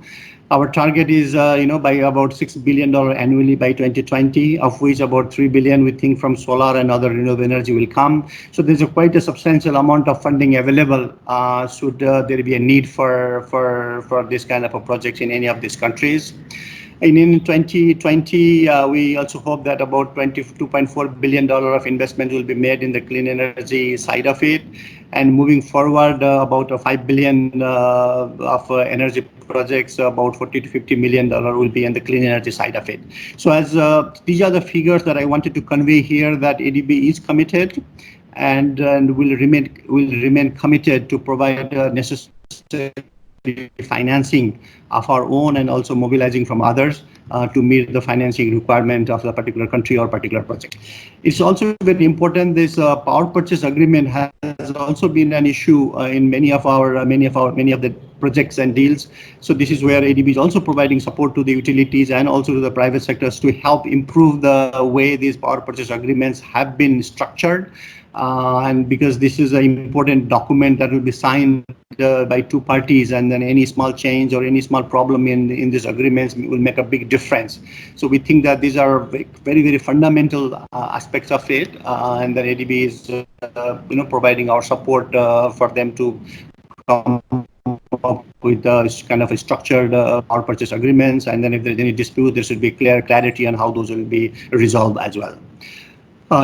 Tendering process is very, very important, and by following ADB process, that also gives the comfort to the countries and also to the contractors or the bidders, that it follows all the process of procurement, so that the project gets the best deal, but at the same time the interest of the contractors and the interest of the project developers or the countries are all met at the same time, and then ADB looks after that process very meticulously, so that all of these processes are undertaken properly. This is also very, very important to give a comfort for everybody. There are lots of projects that we have done in these areas, whether this one is in Uzbekistan of about $100 million for 100 megawatt project with solarizing health, schools, and so on. Even, Afghanistan, we have also done some solar park project there about $110 million with financing from Afghanistan Infrastructure Trust Fund and also Islamic Development Bank. We also have, of course, solar transmission evacuation is very, very important for solar parks. So we are also, we have one project in India also with funding from Clean Technology Fund For Pacific countries, there is an investment facility of $750 million has also been created. That these countries can tap resources under that one. This Tonga is one example where ADB financing, also with the support from Australia and also Green Climate Fund, and our ADB's own financing is helping setting up these solar projects also in Tonga and also in other countries. Cambodia, where we have also done the National Solar Park project. This is also, of course, India has a lot of examples already. So this is kind of a replication of that model where our Office of Public-Private Partnership with our sovereign side help develop that kind of a model, and about 100 megawatt can actually be accommodated in that one. 80 megawatt has already been bid out, and the remaining can be done. And there is a possibility for the private sector investment for those who would like to set up solar in that particular fund. And we have also received some concessional funds from Strategic Climate Fund under climate investment funds. This another one with Afghanistan also. This time, this is with the private sector. They were able to do this 15 megawatt of solar projects there. And I also would like to emphasize, give one example of our project with Energy Efficiency Services Limited in India, where they have partnered with the distribution companies who have a kind of excess land in their distribution substations, where anywhere from 300 kilowatt to 10 megawatt capacity of solar can be installed, and then it will just be connected to the substation there. So it doesn't require any transmission lines and so on, but at the same time it helps reduce the losses and of course get the clean energy there. And we are also providing support to ESL through our loan of 296 million, including some funds from a clean technology fund to get this 160 megawatt. So this is my last slide, and on all of our countries, people know, governments know how to access funds from ADB. So I will not go into the details of that one. But it's basically there are two windows, whether you want to go for public sector and private sector. If it is a public sector, all the requests has to come through the respective countries' Ministry of Finance. All these discussions, countries know there's a process of preparing this country partnership strategy, country operations business plan, and then the project gets submitted to ADB for financing. There's a standard process, and all of these countries in the Asia Pacific region know this one very well. So they just need to follow their existing practice. For private sector, of course, they can send directly their proposal to our private sector colleagues, and then the details are also there in their in this website as well. So let me stop it here, and then I leave this one with our ADB headquarters. We also have a solar rooftop in our building as well. And let me reiterate that ADB is very committed to support these countries, our member countries, for promotion of solar. And then we look forward to working with ISA and all of you together. So thank you so much for your attention, and then thanks a lot. Thank you, Mr. Acharya. I now call upon Ms. Amita Dang, Assistant General Manager, Exim Bank, to take the floor, please. Over to you, Ms. Dang. Thank you, Ms. Vega, and thank you, Mr. Tripathi, for giving us this opportunity to represent ourselves here in this forum. I'll share my screen first to share the presentation which I'm going to make.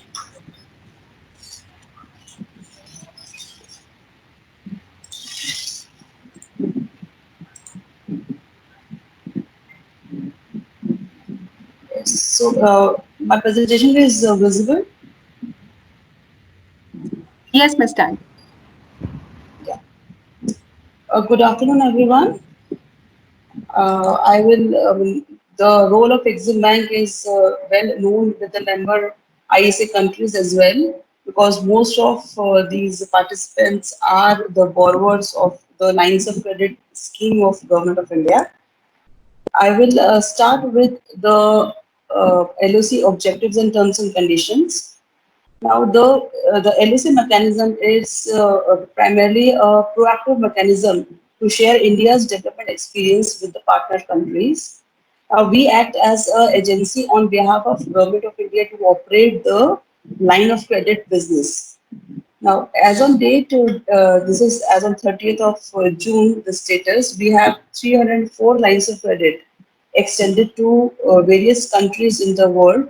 And you'll see the numbers, it is 64 countries. And the credit commitments is to the tune of 30.80 billion.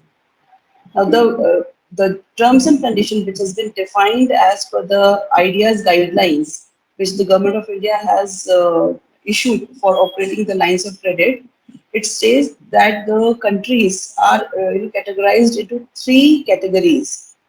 The first and this categorization is on the basis of IMF. The first category is where the tenure is 25 years, including 5 years of moratorium, and the rate of interest which is payable by the borrower is 1.5% per annum.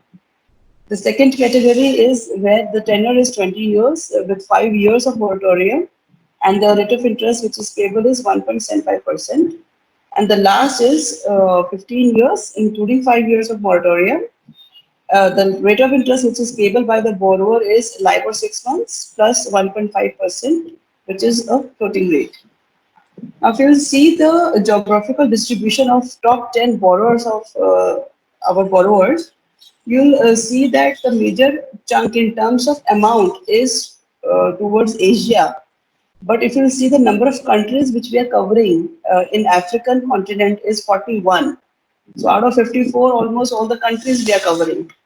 And the credit commitment is towards, it is to the extent of 12.69 billion as on date.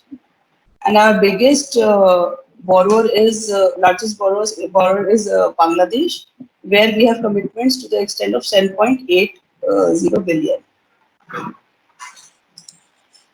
Now, this is the sectoral distribution of the lines of credit. Our major chunk of LOCs is towards, railways, which comprises 23% of the total commitments, and power. Now, the power also contains solar projects which we are funded under the lines of credit program. We have not, we don't have a separate, sectoral distribution for solar projects, and this is how it looks, the entire distribution. I'll just rush through the major points of the major terms and conditions of the guidelines which Government of India has issued and which are in force as on date. Now, the terms of the credit I have already covered in the previous slide. Now, there is a mandatory DPR, detailed project report, which is required to be submitted by the borrower. And if it is not there and the line has been approved by government on the basis of a pre-feasibility study, a DPR has to be prepared under the lines of credit by utilizing the funds available under the lines of credit. So that is, as on date, it is capped to 1% of the LOC amount, the project value. Whatever is the project value, 1% of that project value can be utilized toward preparation of the DPR. And now there is a pre-qualification exercise which is to be run by Exim Bank, and the tendering is undertaken by the borrowing government as per their procurement laws amongst those pre-qualified companies.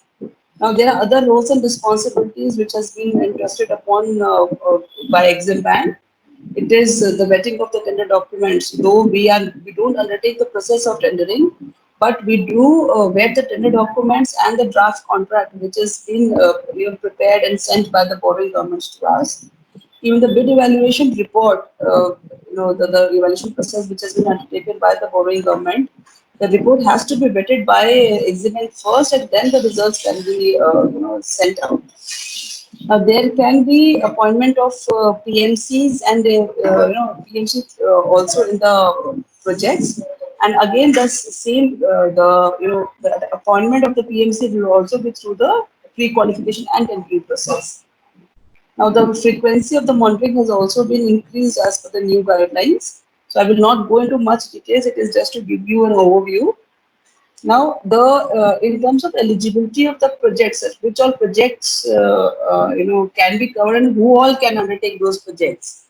Now, the selection of the project is the prerogative of the borrowing governments. So it is, since in the beginning I told you that it is a demand-driven process. So the borrowing government have to identify as per the development needs that what project they want to undertake, and accordingly they request to Government of India. I will in my subsequent slides will tell you the process how it flows, and this pre-qualification process and tendering process is only open for the Indian entities, companies which are registered in India or established under any law in force in India. Now, there is another stipulation which is very important. It is that each project should have a minimum 75% of goods and services sourced from India. And there is a relaxation up to 10% in case where the projects involve major civil works. There, this relaxation can be given, and the Indian content can go up to 65%. Now, in the entire process, these are the three major stakeholders. First and the foremost is the MEA. They are the one, through which the entire things flow.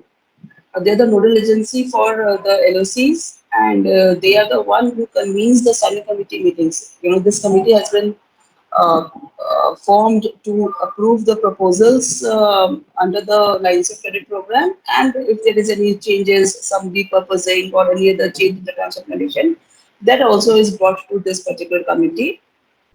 Now, DA is the owner of this scheme, Department of External Affairs, Ministry of Finance. They are the owner of this scheme. They have written the guidelines which I mentioned in my previous slide. So now they are the one who issues the office memorandums, the OMs, and they also give us the interest equalization support and Government of India guarantee to Exim Bank for the repayment of principal and basic interest in the event of default by the borrowing government. So apart from the sovereign guarantee which is provided by the borrowing government, Exim Bank also receives guarantee from Government of India along with the interest equalization support. Now this interest equalization support primarily is the difference between what the borrowing government is paying to us and what is our cost of funding. So the difference of that is paid by Government of India. Now, Exim Bank, as I told you, we are the agency who operates and funds the LOCs. So, Government of India doesn't give us funds to operate the LOCs. They only give us the sanction and guarantees along with the interest equalization support. But the funds are raised by Exim Bank on the strength of its own balance sheet. Now, we are the one who signs the LOC agreement with the borrowing governments, and we undertake a whole process of pre-qualification and approval of the contracts, disbursements, monitoring, receipt of interest payments, etc. from the borrowing governments, and monitoring of the project along with MEA, Ministry of External Affairs. Now, the LOC process, I will quickly go through. Now, the borrowing governments, once they have identified the project which they want to undertake in their own country, there has to be a project proposal or feasibility study or a DPR if it is available. Along with that, they have to put up a request to our Indian mission who is present in that particular country or the accredited mission, and send that request to them. Now, the mission in turn, they forward, along with their inputs and comments, they forward that particular request to the territorial division in MEA, and the territorial gives it to DPA. DPA is Development Partnership Administration Department, which has been created, carved out especially for LOC purposes. So that request goes to them. Now, after taking the internal approvals, so whatever is the process which MEA needs to follow, the proposal is brought to the standing committee meeting. Now, MEA calls for this particular meeting, and DA, MEA, and Exim Bank, we three are part of the standing committee meeting. The proposal is discussed in that meeting, reviewed, and if found feasible, it is approved as well. Now, feasibility is not in terms of the financial feasibility. It is this is primarily decision of Government of India to extend the LOC or not. Now, once the approval is extended, relevant OM is also issued by Department of Economic Affairs. It has been, it is sent to Exim Bank. Now, here onwards, the role of Exim Bank comes into picture in greater extent. We offer the Government of India. There is, the letter which detail out the terms and condition of the credit, along with the draft loan agreement. The loan agreement is negotiated, though it is standard, but if some changes which are very relevant or very much required by the borrowing government as per the prevailing situation there in the country, they we negotiate the LOC agreement. And if there is no, once the LOC agreement is signed and if there is no DPR, the approval is on the basis of any pre-feasibility study.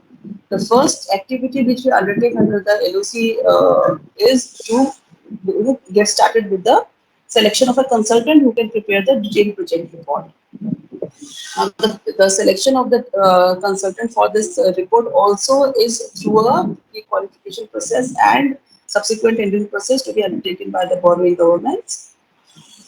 So Exim Bank prepares the qualification document in consultation with the borrowing governments only, and then we are out with that particular documents. We receive the expression of interest from the consultants. We evaluate it and then give a short list of the consultants to the borrowing governments.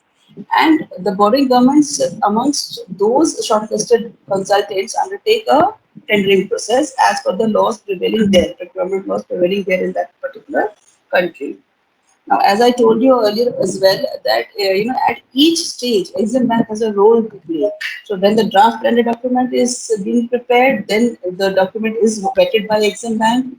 The draft contract agreement is vetted by the Exim Bank, and even the evaluation report is also vetted by us. When this entire process is done, the award of the contract is there.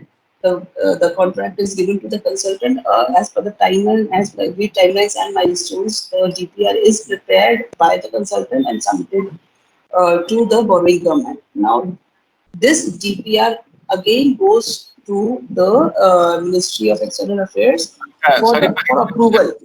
Sorry for interruption. You speed up. Your time is this thing, And the same presentation was made earlier also. You haven't changed much. Sorry, but please complete it. So this is the process. So this is the process. We can't change the process. And the focus is on implementation. But anyway, please complete. How many slides left? So this is so not many. I will rush to because this is one of the major slide to be discussed. Now, sir, this is the entire process. The same process is replicated for selection of the EPC contractors and the PMC, if at all it is there. So, and the monitoring also plays, Exim Bank plays a greater role in monitoring the project in, consultation with MEA. So, this is entire the project cycle is. Now, if you look at the solar project, which we have covered under lines of credit. So, this is the status. As on date, we have some 31 solar projects worth $938 billion. And out of that, 10 projects worth $73 million are already completed. And 11 projects are at various stages of implementation, maybe under tendering and actual implementation on site. And there are projects, around 10 LOCs are there where the LOCs are yet to be signed. So we are at various levels. So this is the solar portfolio of LOC. Now, if we see what all these comprises of, Sudan, we had 4 such projects, and all of them are completed. Mozambique, we had, we set up a solar photovoltaic module manufacturing plant, which is also completed. Now, this all, if you see the dates, it is, mostly it is pre-2015 when the new guidelines were not issued and Exim Bank did not participate in the tendering process and pre-qualification process was not undertaken by the bank. So now later, if you see, these are the ones which we did in Niger. And this is also all completed. And one project of a small project of 7 million, around 7.69 million. It is at study stage. Now here, this is, again, Mauritius, we have a 8 megawatt solar project. It is at tendering stage. This is, the project cost is 10 million, and it is under an umbrella line of 500 million extended to Government of Mauritius. And for this DR Congo, the LOC is not yet signed. It is one of those projects which was announced by MEA under ISA.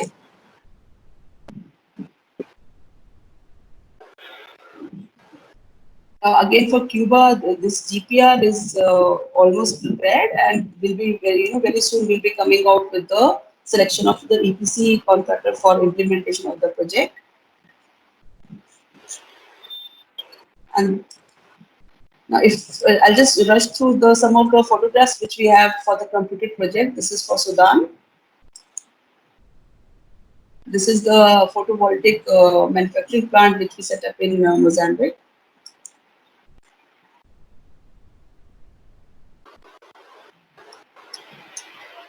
Sierra Leone, this is all street lighting projects in Sierra Leone.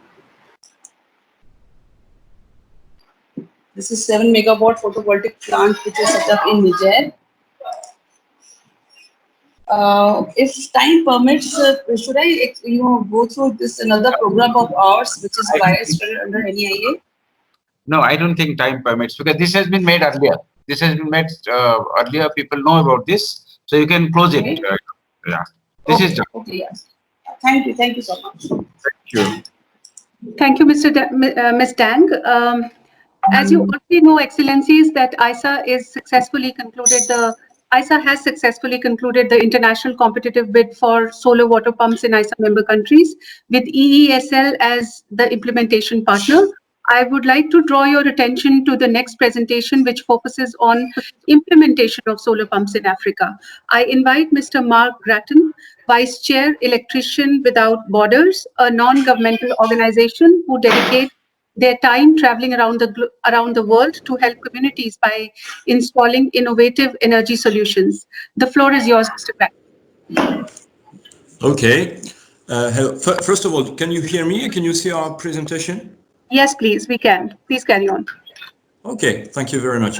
Well, dear Excellencies and IAC members, first I'd like to thank you for giving us the opportunity to tell you a little bit about our NGO and share the experience of one of our key projects about solar pumping.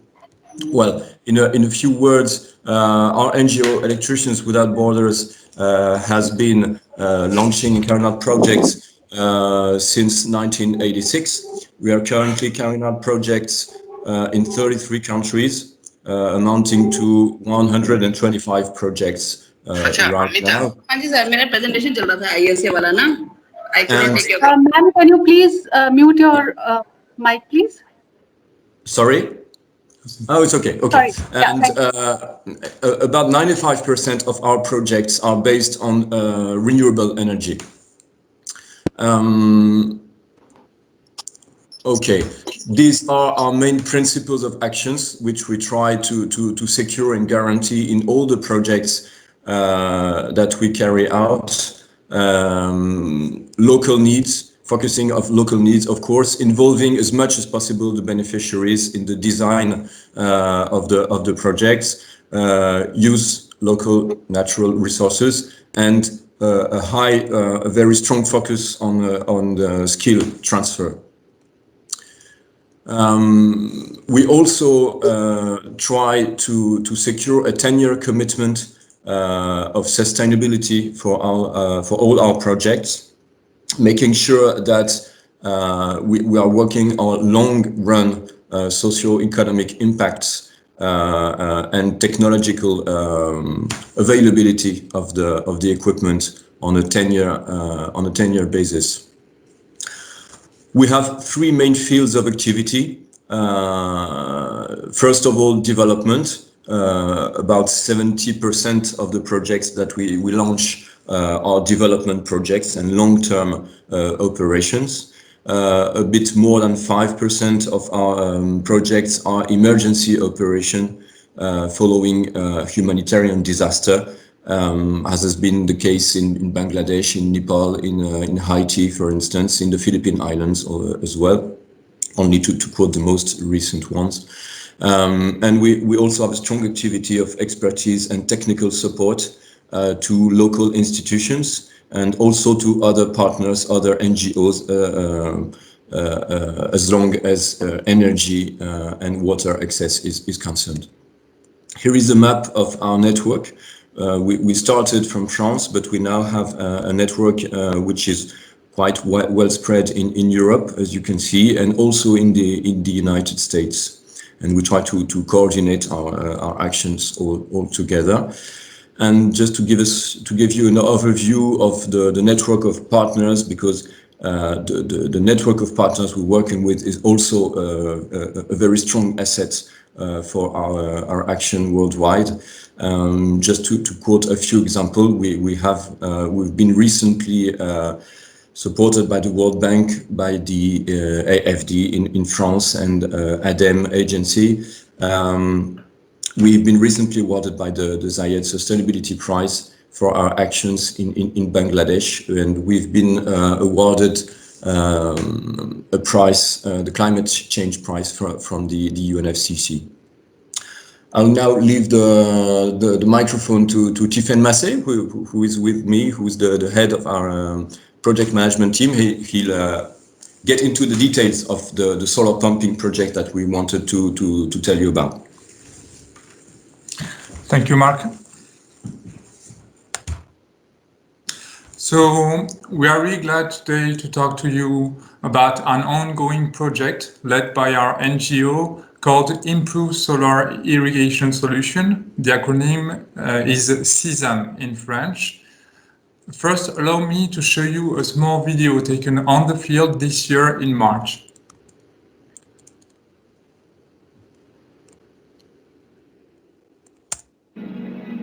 Avant, je puisais l'eau dans le puits, comme ça, main sur la tête, aller là où un peu c'est loin. J'ai les maux de rein, maux de cou, les muscles. Est-ce que vous voyez?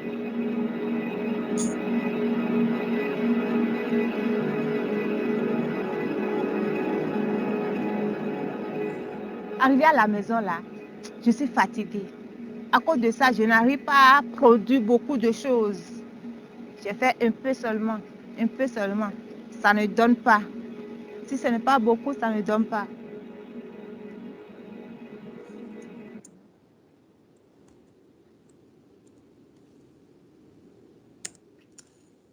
Okay, I recently came by an article on the UN News entitled Western Africa, number of people facing food insecurity could double due to COVID-19.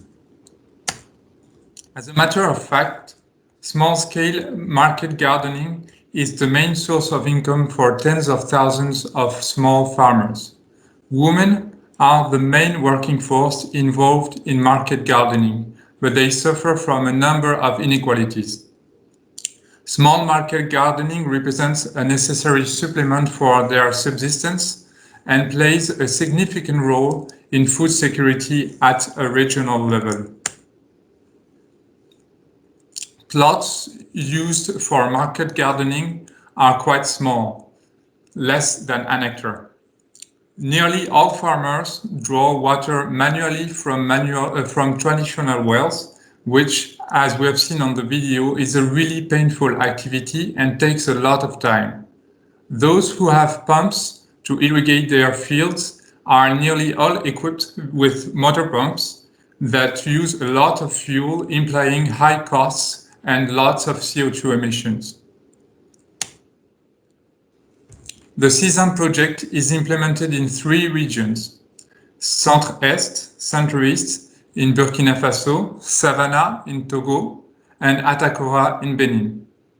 We designed and implemented this project in collaboration with 3 local partners and 2 technical partners, guaranteeing continuous on-the-ground contact with the beneficiaries as well as skills in solar pumps and irrigation system design, microfinancing, and socioeconomic studies.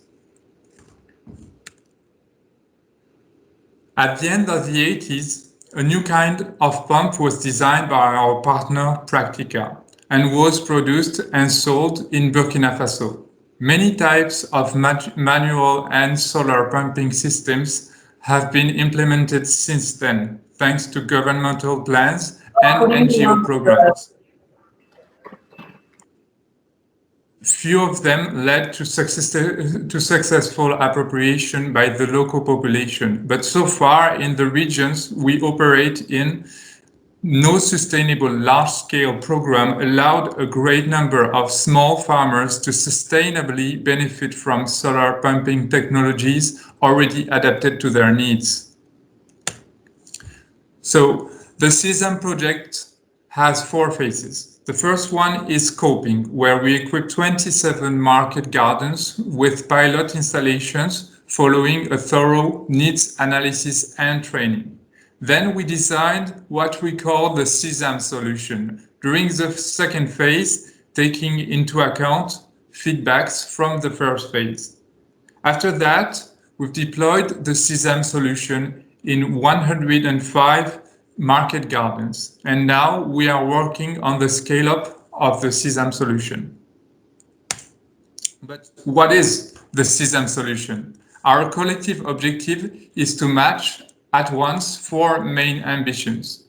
First, innovative technology, involving local production, pumps fitted for market gardening that are ready to use and functioning for a very long time.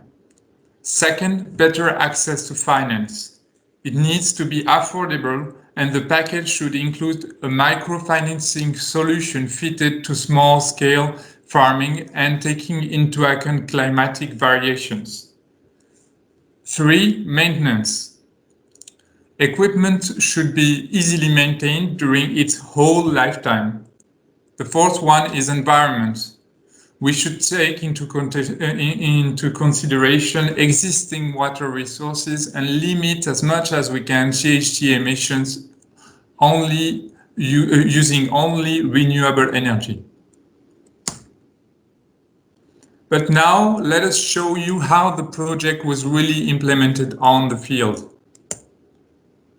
Starting with the scoping phase. To begin with, we performed a thorough socio-economic and technical study to design the pilot technical package with local partners and future beneficiaries. Then we established a list of common criteria. Based on this criteria, we selected 104 small farmers interested by the technical package. After a technical study to verify the well's capacity, we reduced the number of farmers to 48. In order to conduct a methodically reliable socioeconomic impact studies, we randomly divided the second group in 2. One is treatment group, the upper bubble, benefiting from the technical package, and the second is the control group, not benefiting from the technical package. So we have 25 small farmers in the treatment group and 23 in the control group. Here you can see that both treatment group and control group are located in the same areas in Benin, Togo, and Burkina Faso. For the data collection, we used a very useful free online solution called mWater. We designed the questionnaires online on the mWater portal. And we trained the local partners, employees in charge of the data collection on the field. Here you can see our volunteer Françoise with the staff of our partner NGO. mWater portal allowed us to monitor in real time the data collection. Thanks to this data collection, we confirmed selection criteria were met. Our objective of reaching 50% of women was even exceeded, reaching 77% of women. 48% of the sample is young farmers. We also reached skilled farmers, all working within the range of 30 kilometers for each country. Moreover, treatment and control group farmers owned their land, which was a challenge for women. I can tell you that. Or they had either they owned it, the land, or they had the right to use it. We targeted small gardens between 0.1 and 0.5 hectares. But gardens in Benin were collective gardens, so this criteria could not be met. Deaths of wells were lower than we expected. This is why we chose to provide two different types of pumps, but we will come back to this topic later on. I will not go through all the criteria, but you can see that we nearly met all criteria in the end, which was quite a challenge. After selected farmers after the selected farmer paid a small financial contribution, market gardens were equipped with a solar pump and 2 to 3 small basins used for water storage. Here you can see the water basin, the solar pump, and the well. We used 2 types of pumps designed by our partner Practica. One is a surface pump reaching 7 meters depth called SF2. The other is called Mini Volanta. It reaches 7 to 15 meter depth wells. We also trained local workers to the construction of a new kind of basin called Senegalese basin. It was the first time this type of basin was installed in Burkina Faso, Togo, and Benin. It is easy to build with local materials and very cheap. So now let me go through the solution we collectively designed. The SESAM solution has been implemented thanks to the collaboration with a local private operator called ARES, in charge of local pump supplies, maintenance, payments, follow-up, and customer services. You can see his logo on the left side of the screen. Local partners still identify the beneficiaries in this phase and control the activity of the private operator. Électriciens Sans Frontières, our NGO, coordinates the implementation in relation with technical partners. 105 small farmers beneficiate from the SESAM solution in this phase. So let's see how we met our objective in real life regarding the SESAM solution. Regarding technology, we've improved the pumps and kept the basins that were functioning quite well. We reached an affordable cost for our beneficiaries and implemented real-time monitoring. 70 to 80% of investment costs are being covered by the project. The other 20 to 30% are paid by the farmers thanks to mobile money. We closely monitor the payments during 3 years through an online platform, and at the end, the beneficiaries really own their own equipment. Thanks to ARES company, we implemented a maintenance and repair solution, allowing us to perform repairs within 1 week. The solution also truly respects the global and local environment, optimizing the use of existing local water resources.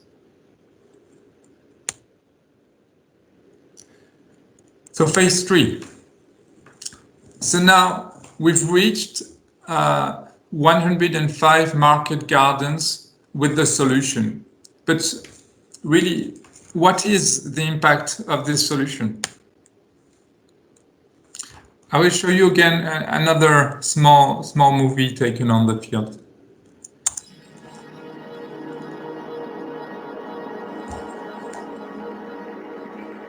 Nous, dans notre philosophie, en implémentant le système SISAM, les bénéficiaires approvisionnent très tôt le matin, remplissent le bassin, et qu'après, ils puissent des bassins puiser l'eau et puis continuer l'arrosage de façon rudimentaire. On n'était pas là dans notre philosophie pour changer leur façon de travailler.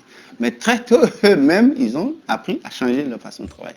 Quand ils ont fini de remplir le bassin, ils en profitent en mettant des pommes d'arrosoir sur le bout du tuyau et puis ils arrosent directement. Il y en a qui ont mis des tourniquets, il y en a qui ont mis des bandes pour faire une irrigation professionnelle. Donc voilà les merveilles du projet SISAM. Avant, j'arrose à l'arrosoir. Je rentre dans la rivière et sortis pour arroser. Je fais presque 3-4 planches. Une planche, c'est 10 mètres par 1,20 mètre. Je fais 3 ou 4 avant. Maintenant, je fais 20-24. J'ai semé légumes sur la planche. Je vends ça 1000 francs, 2000, 2500, des fois.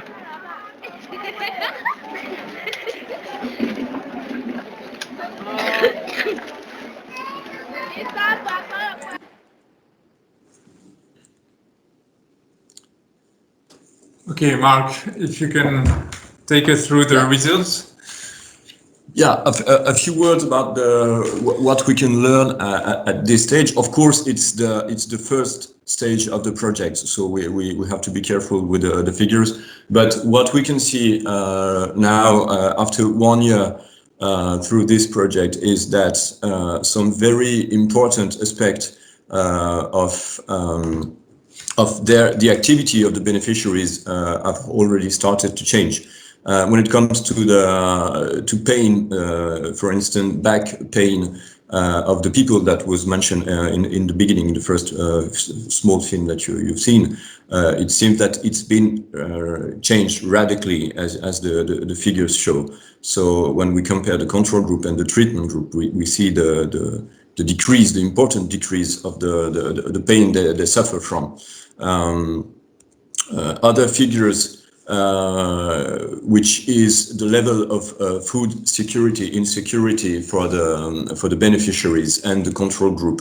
In Burkina Faso, we still have to investigate the numbers, but we can see how much the situation in terms of food security has improved in the treatment group. It also seems to have improved in the control group, less. And in Togo, it's far more obvious that the situation in terms of food security has changed and improved drastically thanks to the project. We're still waiting for the figures from Benin. Another important point is the yield and the efficiency of the activity, which we call crop improvement. Which is the way farmers perceive the increase in the efficiency, hence profitability of their activity.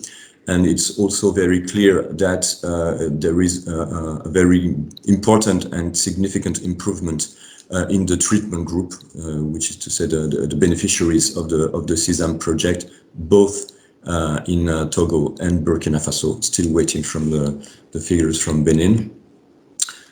Here you can also see the spread of the activities that are allowed by the time saved by the people thanks to this solar pumping equipment. The fact that yes, they feel and they perceive a significant time saving thanks to the equipment, and you can see what is the use of the time they save. So these are the first teachings and the things that we've learned from this first stage of the CESAM project. Now the next step, which is summarized on this slide, is the way we plan to upscale the project and the main issues that we have to address if we want to make this project further successful through the upscaling of the solar pumping organization for this small farming families. And we've tried to summarize the main issues that we now have to work on more deeply in order to reach a wider implementation of this solution, which seems quite promising, as shown in the figure, but we still have to work on the way institutions are locally involved, which is key to support this kind of activity. There have to be coherence between the project and the institution planning issues. The skills, again, it's very important to assure good training to people, to reach the right people to train, to target the right areas, and also to work on the cost of the equipment. There are still improvements that can be made on the costs that could help further develop this kind of solution.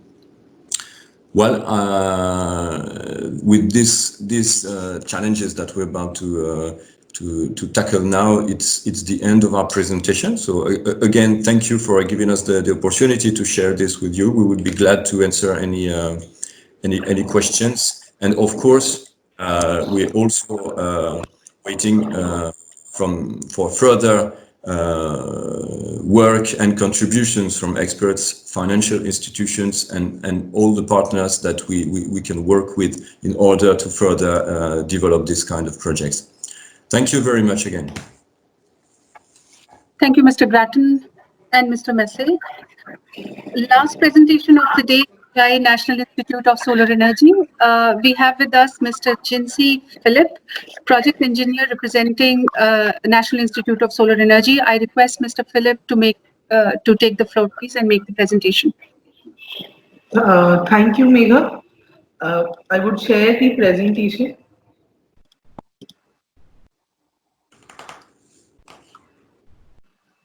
Is it visible now?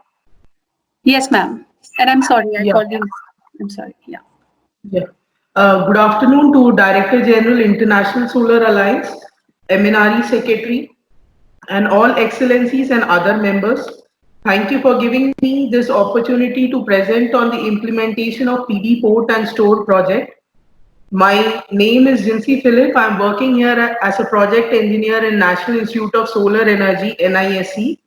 I'm here to discuss on the project implementation and its aspects of a PV port and store system. This project is being implemented by German corporation GIZ in association with the implementing agency National Institute of Solar Energy. This project is basically dealing with the managing the procurement, the supply and commissioning, along with the performance testing and upscaling of these PV port system with selected Indian DISCOMs and agencies. This PV port and store is a solar photovoltaic grid connected rooftop solar systems which are available. Now, PV port and store for a grid connected solar rooftop as a solution, in order to achieve the 40 megawatt target for the grid connected rooftop in the country, the Government of India, through its nodal ministry MNRE, has observed that the advantage of a solar would be when it would be installed in the premises of every residential household consumer, and provided the solar is distributed across the network of distribution companies. Therefore, to address these concerns, a standardized grid-connected rooftop solution should be available to every residential household consumer, as well as there is a renewable energy integration into the grid, as well as it provides a solution for demand management to the DISCOM. Addressing all these concerns, we have come up with a PV port and store system, which is a portable system, grid interactive, and plug and play system of a solar rooftop, which is available. These are new custom designed solar rooftop system, which basically is designed to cater the load application for the consumers, for the residential consumers, which could provide them with the maximum saving on the electricity bill, provided it provides the high quality of the system with good performance. It is easy to transport and assemble and without any rewiring or civil work. There is no cumbersome process of net metering, and also it develops interest among the consumers as well as generates the public awareness. Now the PV port and store is basically, it is a 2 kilowatt peak DC capacity solar modules are being used with a battery storage designed for 100% self-consumption without feeding any power to the grid. Now with these systems, we are providing with a battery storage solution with lead acid as well as lithium-ion technologies. This is going to be the first portable solar rooftop system, which is going to be primarily designed in India and would be available to the residential consumers. The basic advantage of this entire system is that it could be made fully operational within 1 day, as this could be bought as a similar to any other system as you are buying from an Amazon, maybe a machine or something, and it could be installed by the person within the person himself and could be made operational within 1 day. And for this purpose, we have made the transportation simple. There is no need of rewiring or civil work. It is just a direct plug-in socket of 16 ampere is provided. You could just plug in and use this technology. And the area under this PV port is also usable in case a person is trying to relocate from one location to another. He could take along the system with him and also change the location according to his convenience in his premises. The entire system is being provided with a 5-year warranty, and as compared to the traditional system which has to be fixed, this PV port and store system provides a withstand capacity of 200 km per hour of wind without fixed connection to the house terrace. Now, comparing to the traditional system, the end user benefits of the PV port is that these are portable as compared to the traditional system. These are fixed. Installation times would hardly take 2 to 3 hours, whereas the traditional system takes almost 45 to 90 days. The interconnection to the grid is directly a plug-in socket of 16 ampere, whereas the traditional system requires a separate electrical wiring. We are providing with a backup power of battery supply for this PV port and store. We do not go in, there is no requirement to take any permissions from DISCOMs. There is no requirement to provide any change in the meter as compared to the traditional system. There are provisions of incoming of net metering system for the bidirectional power flow. Another basic or the best advantage of this PV port and store system is that it is having a self-cleaning ability. That is this PV port and store system is having an option of manual as well as the automated cleaning, and the website or the app would give you an intimation of cleaning, of providing with the cleaning of the PV port and store whenever there is a requirement. This would probably increase the solar energy yield of this PV port and store system. The space required is less. The quality of the system is standardized according to the MNRE, CEA and DISCOM standards. And the monitoring and communication, we are providing this through the PV portal website as well as the portal app developed. and this could be easily accessed from the consumer from his Android phone. Now, as I have discussed, this PV port is provided in five versions based on the battery technologies. For all these 5 versions, we are using the solar module of 2 kilowatt capacity. For the first version, I would like to bring to your notice that we are not using any backup power in this case, and AC modules are used, which has an inbuilt micro inverter. So this version 1 could be bought with or without branches, since there is no requirement of a battery or an inverter drawer, and the AC module is accommodates the second and third version we are providing with the technology we are using is the lead acid batteries.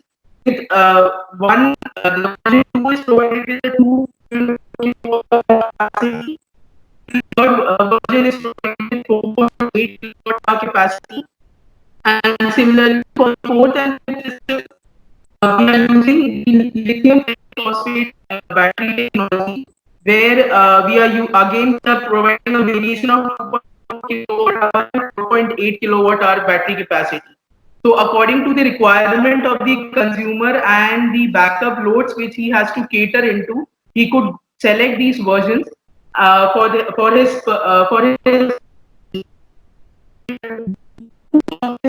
the estimated cost. This is the pilot implementation of this PV portal store. The indicated costs here are estimated. Nice would play a major role in optimization of the period further ahead. So this is the view of the PV portal store. All these components are IEC and BIS standard certified. You could see that these structures are actually NABL certified to test the mechanical and the chemical properties and the tensile strength. The beauty of this is that all the wires are being taken through these structures, so no wire would be visible outside. The bases are bottom, which would give them the capacity to hold on the wind or the cyclone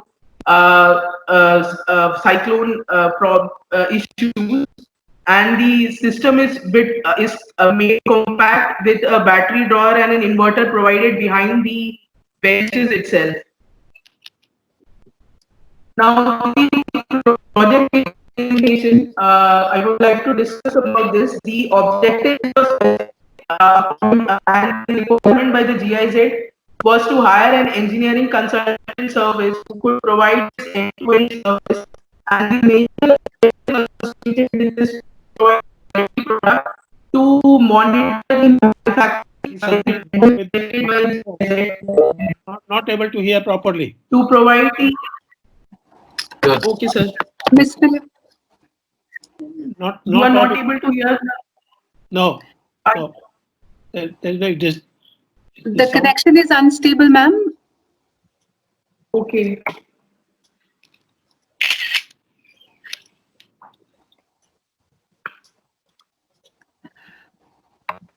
So, ma'am, now you could hear, ma'am. Hello. Yeah. Yes. It's fine. Yes. Yes, we can hear it now. Yeah.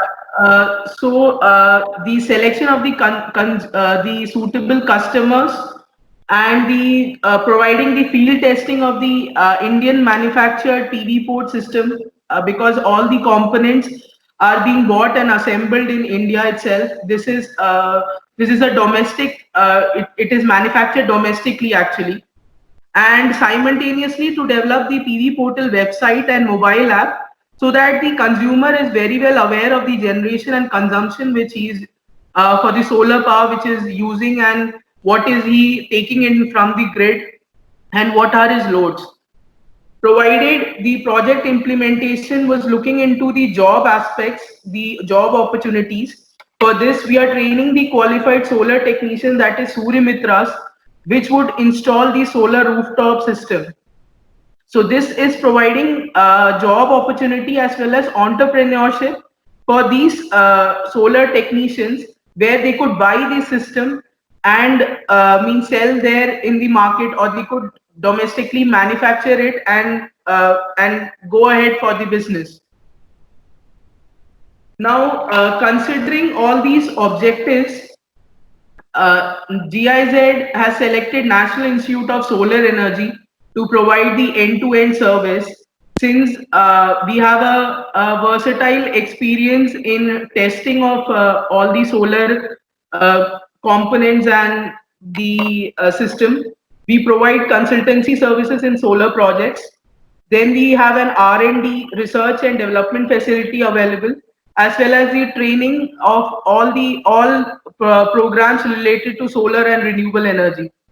So we got this opportunity to work along with GIZ, and the steps for this implementation was to validate the design. Actually, according to the DISCOM or MNRE norms, that is, the MNRE is already implementing one solar rooftop program, that is phase 2 grid connected solar rooftop program. So according to its technical specification, we are trying to validate and accommodate the design so that these are available in future to accommodate in those programs. Then we are monitoring the manufacturing of the entire process according to the ICBIS standards. We are generating publicity awareness of the PV port system via putting it on the DISCOM websites, and we are making it a solution via DISCOMs to provide an awareness that this product could meet their requirement. Providing a field testing of these PV port, training of the consumers, of the Surya Mitras. We are training the Surya Mitras to conduct a site survey for the customers, as well as how to assemble these PV port in case the consumer wants the vendor or the trainer to install, the technician to install these PV port and store systems. And these we are generating these the parameters for the selection of the residential consumers who are willing to participate in this pilot project. Then the transportation of the PV port, how it could be made much more easier so that this could be bought online without any hassles. And the performance monitoring of this entire PV port for a period of 1 year, according to the actual field condition, according to the varying temperature and the climate condition, what would be its output. And support in operationalizing of the PV port website and app, so that the process is much more simpler, and we coordinate the process among the vendors, consumers, customers, and the Surya Mitras, and it is easy for them to register in this. Then, as I had discussed earlier, we are doing a market survey to optimize the cost of these PV port and store system, as well as looking ahead to upscale this report, this PV port and store system. Now, the main behind the pilot implementation is to upscale this. Yes, sir. Sound is again. Hello. It's not coming clear.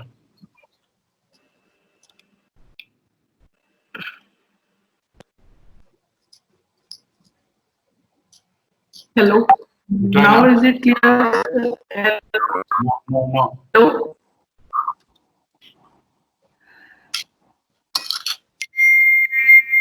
So I think the connection is unstable. So, ma'am, should I disconnect and reconnect? Hello? How many slides are left? Sir,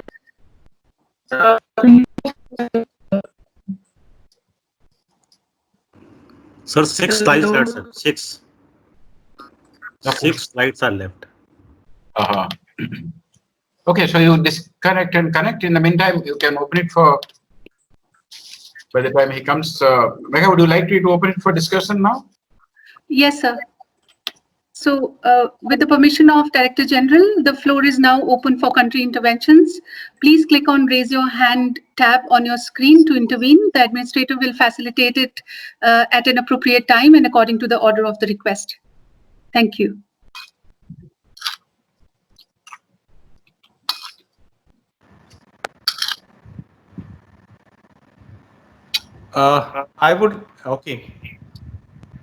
I would also like to speak for a minute, if you permit.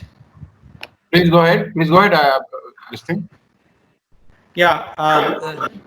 Good afternoon. This is Dr. Arun Tripathi, DG NICE, and this is one of the product which is readily available. It is going to be. It can be taken to different part of the ISA member countries, and in addition to this, there are 3 products which are readily available and being commercialized in developed by NICE.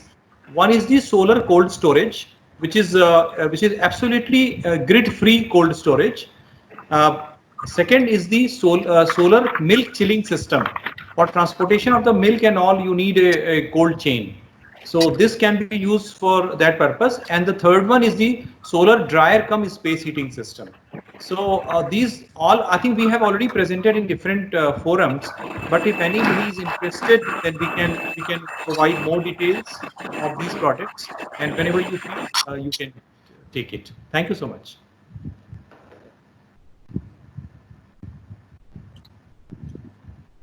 Thank you. I think, Megha, go for country intervention now.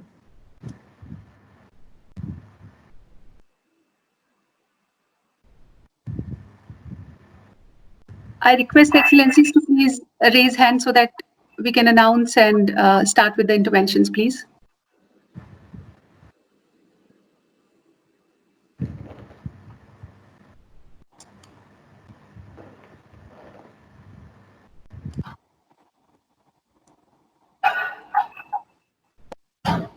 See, we cannot tap on the hand symbol and it doesn't work. So we are raising our hands otherwise. You see, because when we tap on the hand symbol, it doesn't work. Yeah. Now it's working. Yes. Sure, Excellency. Excellency, Mr. Kondi Mani, please.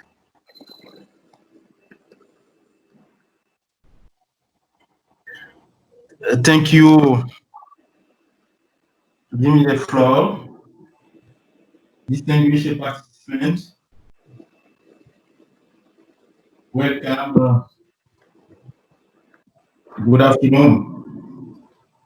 Allow me to discharge a pleasant duty, that of transmitting the friendship of the Minister of Mines and the Energy of Togo to all participants. Indeed, the 28th ISA Summit today concerns a very rich agenda, bearing on implementation of solar projects in ISA member countries. We would like to thank all the panelists for their valuable information relating to the aforementioned theme. We have demonstrated the possibilities available to our state to carry out their solar project at a low cost. I just summarize the implementation of solar project in Togo. First, solar application for agriculture. In the absence of statistical data indicating the penetration of solar in agriculture in Togo, a collection of data on the use of diesel pump was made in 2018 with the support of the Agriculture Task Force. A total of 6,628 market gardeners using diesel surface pump were listed. This diesel pump can be replaced by a solar system. However, under Program 1, an expression of 5,000 pump was made. The principle of revolving could make it possible to cover a large number. The ISA aggregated demand from 22 countries and obtained offer for each country. A line of credit is available within Exim Bank India for financing on demand from countries. It was considered to relocate part of the credit line destined for the electrification projects of the 350 rural locality to partially finance the acquisition of the farm. Okay, from the second point, we talk about the affordable financing at scales. No, sorry. I think it's better to talk about scaling of mini solar grids. Togo is implementing a project of 370 mini grid at a total cost of $62 million, with the financial support of the African Development Bank. A first phase of 129 localities being implemented. It will be recruited 3 to 5 companies to which will be granted operating license. Then we have also the scaling of solar roofs. This program aims to popularize solar installation on roof and the parking lot for self-consumption and the injection of surplus into the network. The public institution targets for Togo are, Lomé Airport, National Assembly, Lomé and the Kara Convention Centers, Ministry of Economy and Finance. Donc, this entity were concerning by the solar roof project. So we have also talked about solar park.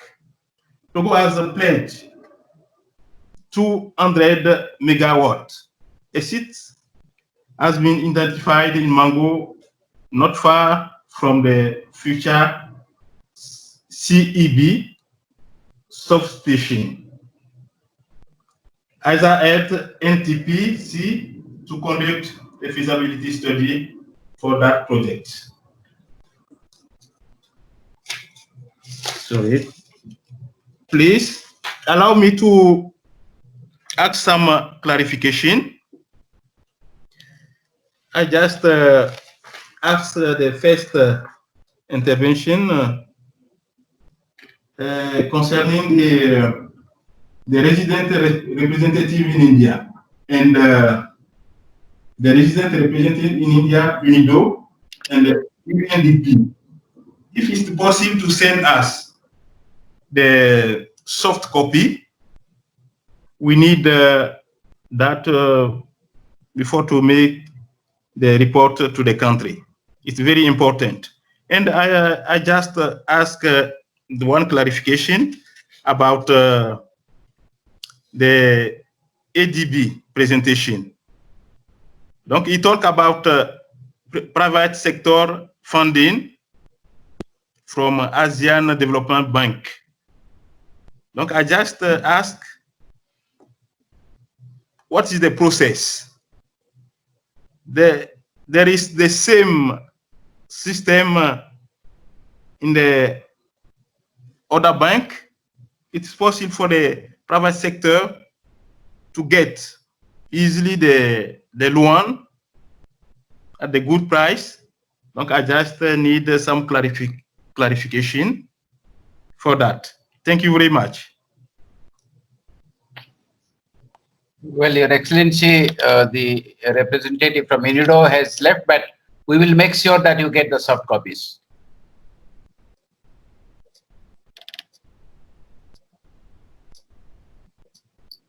Thank you.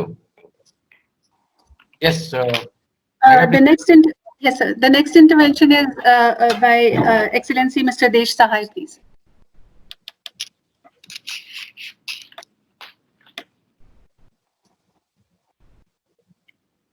Excellency Director General ISA, Excellency Dr. V.P. Johar, Secretary Coordination Cabinet Secretariat Government of India, Excellency Shri Indu Shekhar Chaturvedi, Secretary MNRE Government of India, Excellency Ms. Shoko Noda, UN Resident Coordinator and UNDP Resident Representative, Excellency UNIDO Representative, Excellency Ambassadors and High Commissioners, esteemed colleagues from diplomatic missions, learned speakers, ladies and gentlemen. Good afternoon. I bring to you greetings of the Honorable Minister, Mr. Pausi Tai, in charge of Energy and Vice President of Asia Pacific region of ISA. Obviously because of the time difference, this meeting could not be attended because we are about 8 hours ahead of India time. I would like to thank, compliment and congratulate His Excellency Director General ISA and his team for organizing this Sun Meet and inviting us to this important meeting.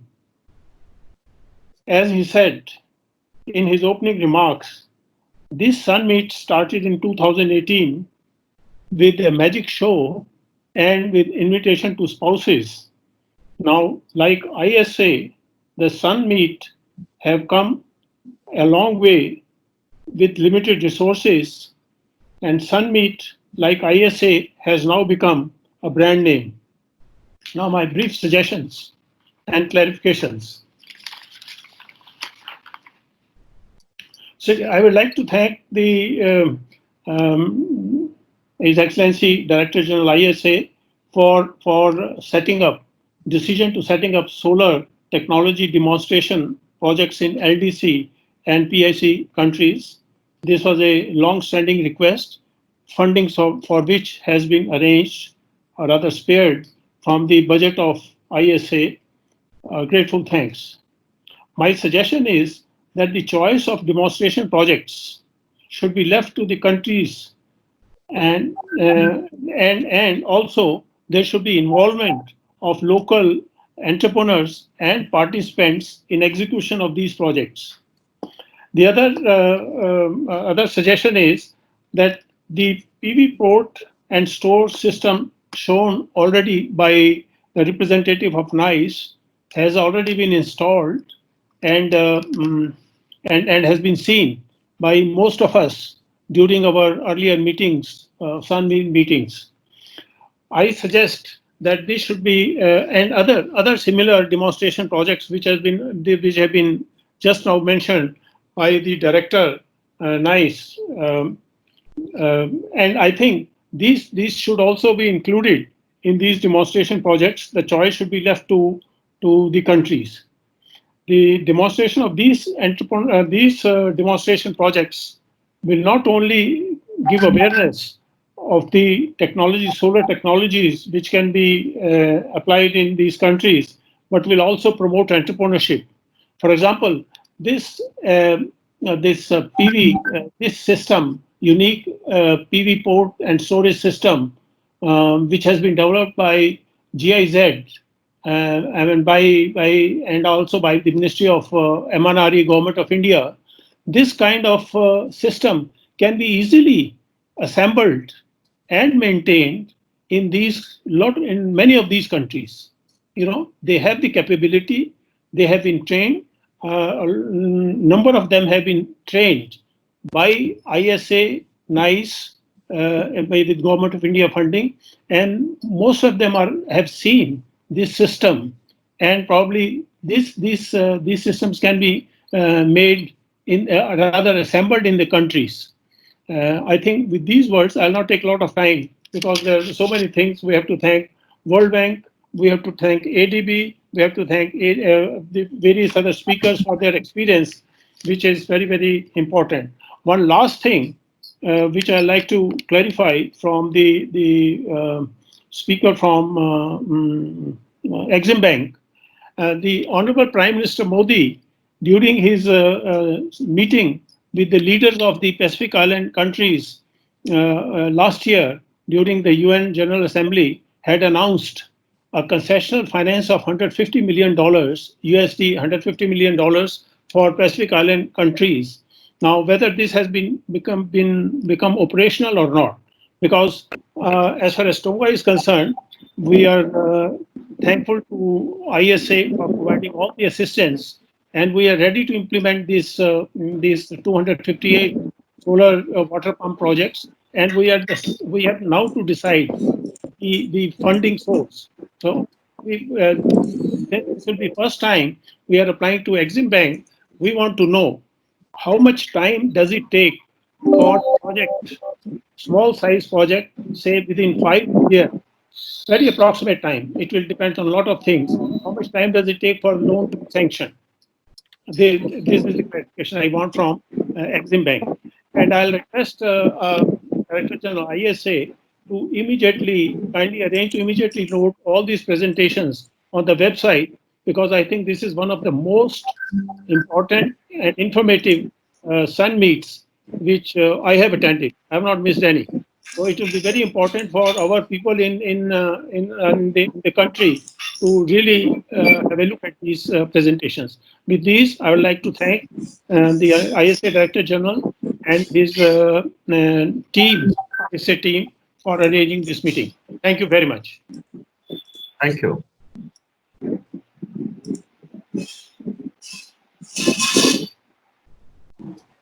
So may I please intervene here and give a reply to Mr. Desh Sahai?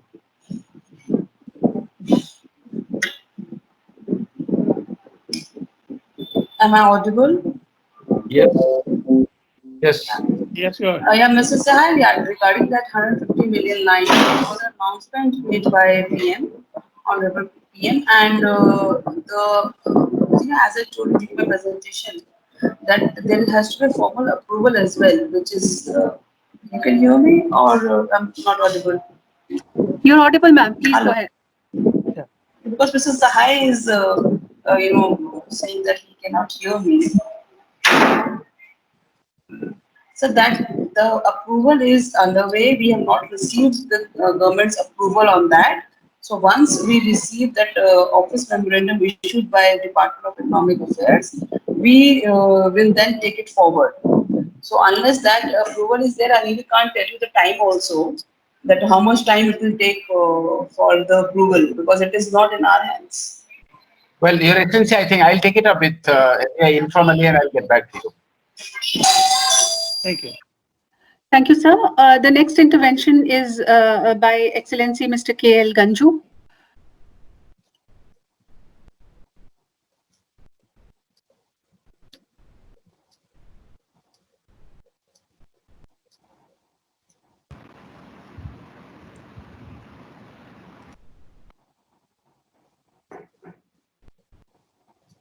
Hello. Is it okay? I am audible? Yes, sir. Think audible. All right. Okay. So, Excellency, Mr. Tripathi, Excellencies, Ambassadors, High Commissioners, ISA officials, and dear colleagues, good afternoon to you all. Today's presentations were really very great. And we are very happy, and especially Comoros is very proud that Comoros was the founding member of the ISA, and within 3 years of time, ISA has been rising day in and day out.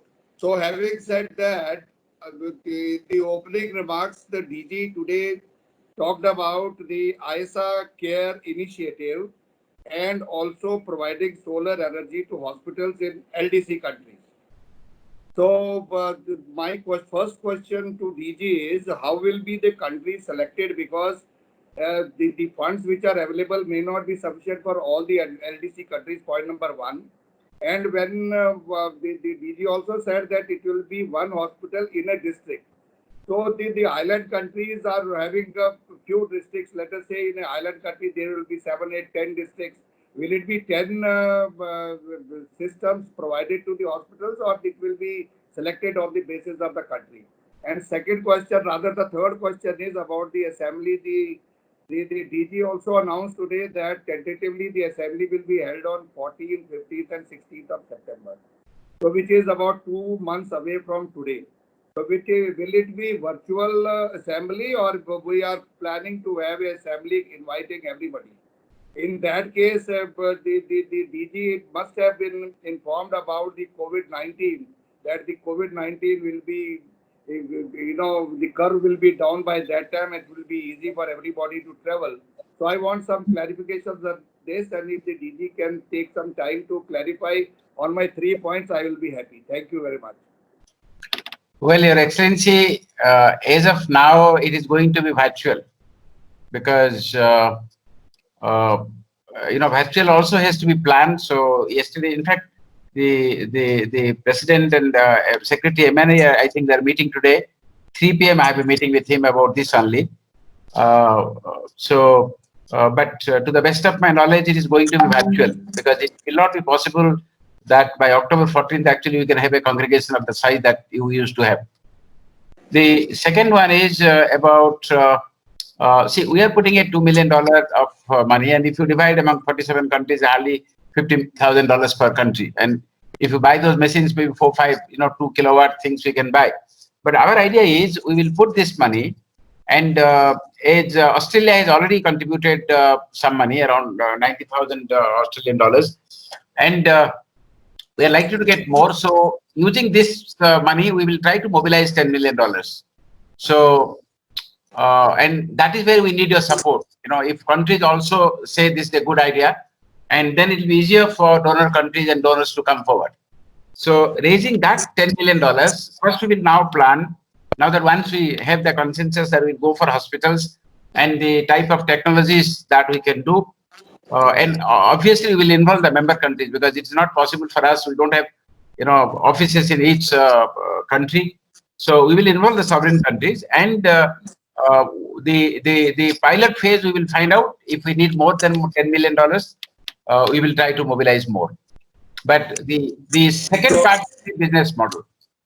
The second part, we won't need money because that should be based on payment systems.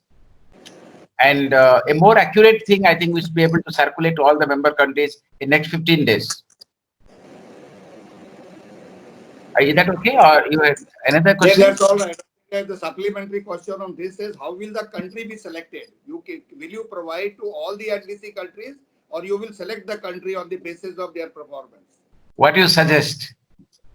I mean, I want Comoros to get it first. We'll cover all countries. That is why 2 million is not enough. We are trying to mobilize $10 million. All right. Okay. But we will cover all. There are 47 countries, island countries. They're all priority countries. So we can choose one or two, saying one country is more important than the other. The other idea is to take all the 47 and then mobilize money. But mobilization of money, we need all your support. In fact, there is a summit between India and EU. We send a message to the Honorable Prime Minister. If they can also talk to EU, and we will be talking to leading countries, the member countries, UK. We are writing a letter from the President and to these countries for some sort of financial assistance. So we are trying all our best, and we will need your help, and we will tell you when and where exactly what can be done. Thank you very much. Thank you, Excellency. Now, one more thing I wanted to know, whether the ratification for including all countries is complete or still pending? Well, we have 29 out of 30, and yes, one more. And we are trying it with 10 countries, but we are also reposing a lot of hope with Tonga because, Excellency Desai is trying. We are trying to reach out to the minister, but we need one help, one country which can actually step in. Comoros has already done it. Yes, you signed a new agreement. That is what MEA told us. Yes. Yes. Anyway, thank you very much.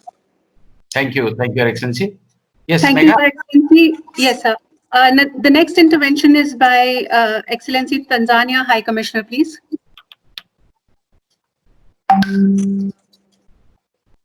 Thank you very much. Can you hear me? Yes, we can hear you, Excellency. Go ahead. I think it's good to see these familiar faces today after the lockdown had separated us for quite a long time. How are you all? Fine, Excellency. Yeah, I just bring good news. We missed the first part of the meeting, unfortunately, but we have today communicated officially that Tanzania has completed the ratification process of the AISA framework, including the amendment to the agreement. So Great. I thought I should share with you. When can you give it to the depository? That is the question. We have sent the instrument to MEA today, and you'll be receiving them anytime. Okay. Thank you. Please send us a copy also. Great. That's the best news of the day. You should have given in the beginning. Thank you. 3 cheers for Tanzania. 3 cheers, sir. Yes, thank you.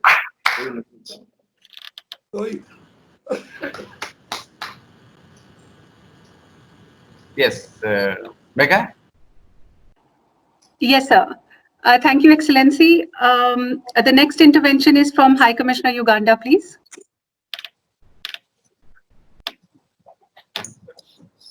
Hello, can you hear me? Yes, ma'am. Good.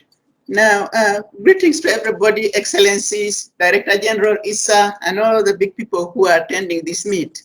I want to echo Tanzania's expression of happiness at meeting, albeit virtually, but it's good to meet like this. Now, I watched the program in Togo, I think it was, and Burkina Faso very, very carefully on how the women, especially the women, were enabled to. Can you hear me? Yes, we can hear you, ma'am. Okay. On how the women were enabled to increase, to realize better harvest from their kitchen gardens. I think that's what they are called technically. Now, I wanted to say congratulations to the people who ran this program. And when you're thinking of scaling up, because now I heard you saying it's 0.1 hectare of land. So it's a small piece of land. So when we are thinking of scaling up, please think of scaling up in 3 different ways. 1, yes, with the women, but 2, bring in the youth as well, because those are very, very important people in rural areas who need to be inducted into the value of solar pumps and changing agriculture. And thirdly, please get some farmers as well, especially the men. Let's see if we can take samples of farmers with, let's say, 2, 3, 4 acres of land, which can be cultivated and which can be watered by these solar pumps. The reason I say this is because usually, it's good to start with women because we provide the food and everything else. But we don't want ISA, the solar pumps of ISA, to be misunderstood, to be the item of women, because then they can become marginalized. So the earlier we get men on board, the better. Although for me, I'm very happy with having women as the starting point. Secondly, I wanted to thank ISA very much because yesterday in the coalition discussion, I heard that Uganda, we have delayed so much in accessing or expressing ourselves on the water pumps, yet we needed 30,000 of them for agriculture. And the Minister of Agriculture is always asking me, where are my solar pumps? But I know that there are some technical reasons within Uganda itself why they have not bought the pumps, and it's usually a question of money. So I was very pleased to hear yesterday in the coalition that there is a proposal to have an alternative arrangement where these pumps can be available to Ugandan farmers through individual entrepreneurs who would wish to set them up in the country, in various regions of the country. I just wanted to thank you very much for that, Issa. Director General, and to say that when you do this, please let's work very closely with the Minister of Agriculture because they are waiting for these pumps. Secondly, I was very excited to hear about the possibility of using solar electricity for cold storage. Coming from the rural areas where we have so much damage, destruction of production because of rotting and just mishandling and so on. It's good to know that we can actually put ISA straight into work in ensuring this cold storage from the farm storage at home, the farmer's home, and then being taken to the market in a good condition. Because sometimes you find farmers have put so much into their, say, tomatoes, into their tomato production. And then 2, 3, 4 days after, when they finally reach the market, the tomatoes are just thrown away. So I wanted to congratulate you, and if that could be pursued. Last of all, but I have a lot more to say, but let's just stop here. But I wanted to say this as my last point. How about ISA?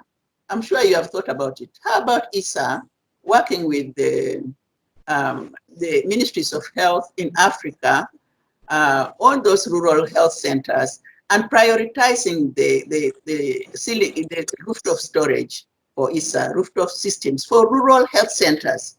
I tell you what, African women, there are still 400 die out of every 100,000 who want to give birth, you know? So if we could have this, working with the World Health Organization, with the ministries of health, and we prioritize putting these roof grids onto rural centers in Africa, I think we would score very highly, at least in the health area. So I want to thank you very much, and thank you. I'm sorry I came late to the discussion, but at least I listened to quite a lot of the presentation. Thank you so much. Thank you for your guidance. We will take it up with the health ministers via the NFPs to aggregate the demand for hospitals particularly. That we will do.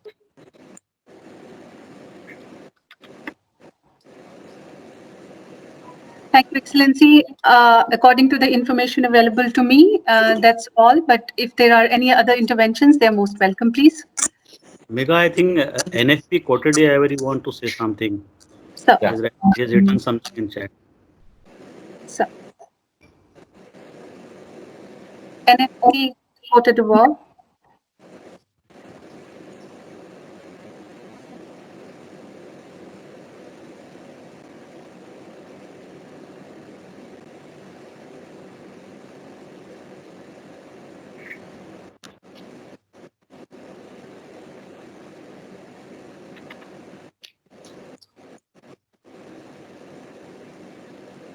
I think, yes, sir.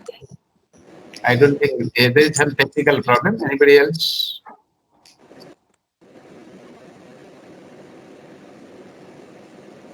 Kaniji, could you send a message? Yeah, yes. Yes, from Cote d'Ivoire. Morning, all. It's on behalf of our ministry. I would like to inform that we have sent a letter to the Ministry of Foreign Affairs to write to his colleague of India that we want to access to ratify the amendments. So this is the new. Good. Thank you. Thank you. Thank you. Thank you. Please send us a copy. Yes. Yes, I can send a copy. Okay. Sure, I can send a copy too. Thank you. Thank you, Excellencies. Thank you, Excellencies. I now request Ms. Fiona Byrne, Director Governance, ISA, to please present the vote of thanks. Over to Ms. Byrne. Thank you, Mega. Secretary MNRE, Secretary Coordination, Ambassadors, High Commissioners, Excellencies, and distinguished guests. Firstly, thank you very much to our presenters for such engaging and insightful presentations on project implementation today. I'm sure these will be food for thought for our member countries as they progress along their solar journeys, and we very much appreciate the collaboration and the insights offered.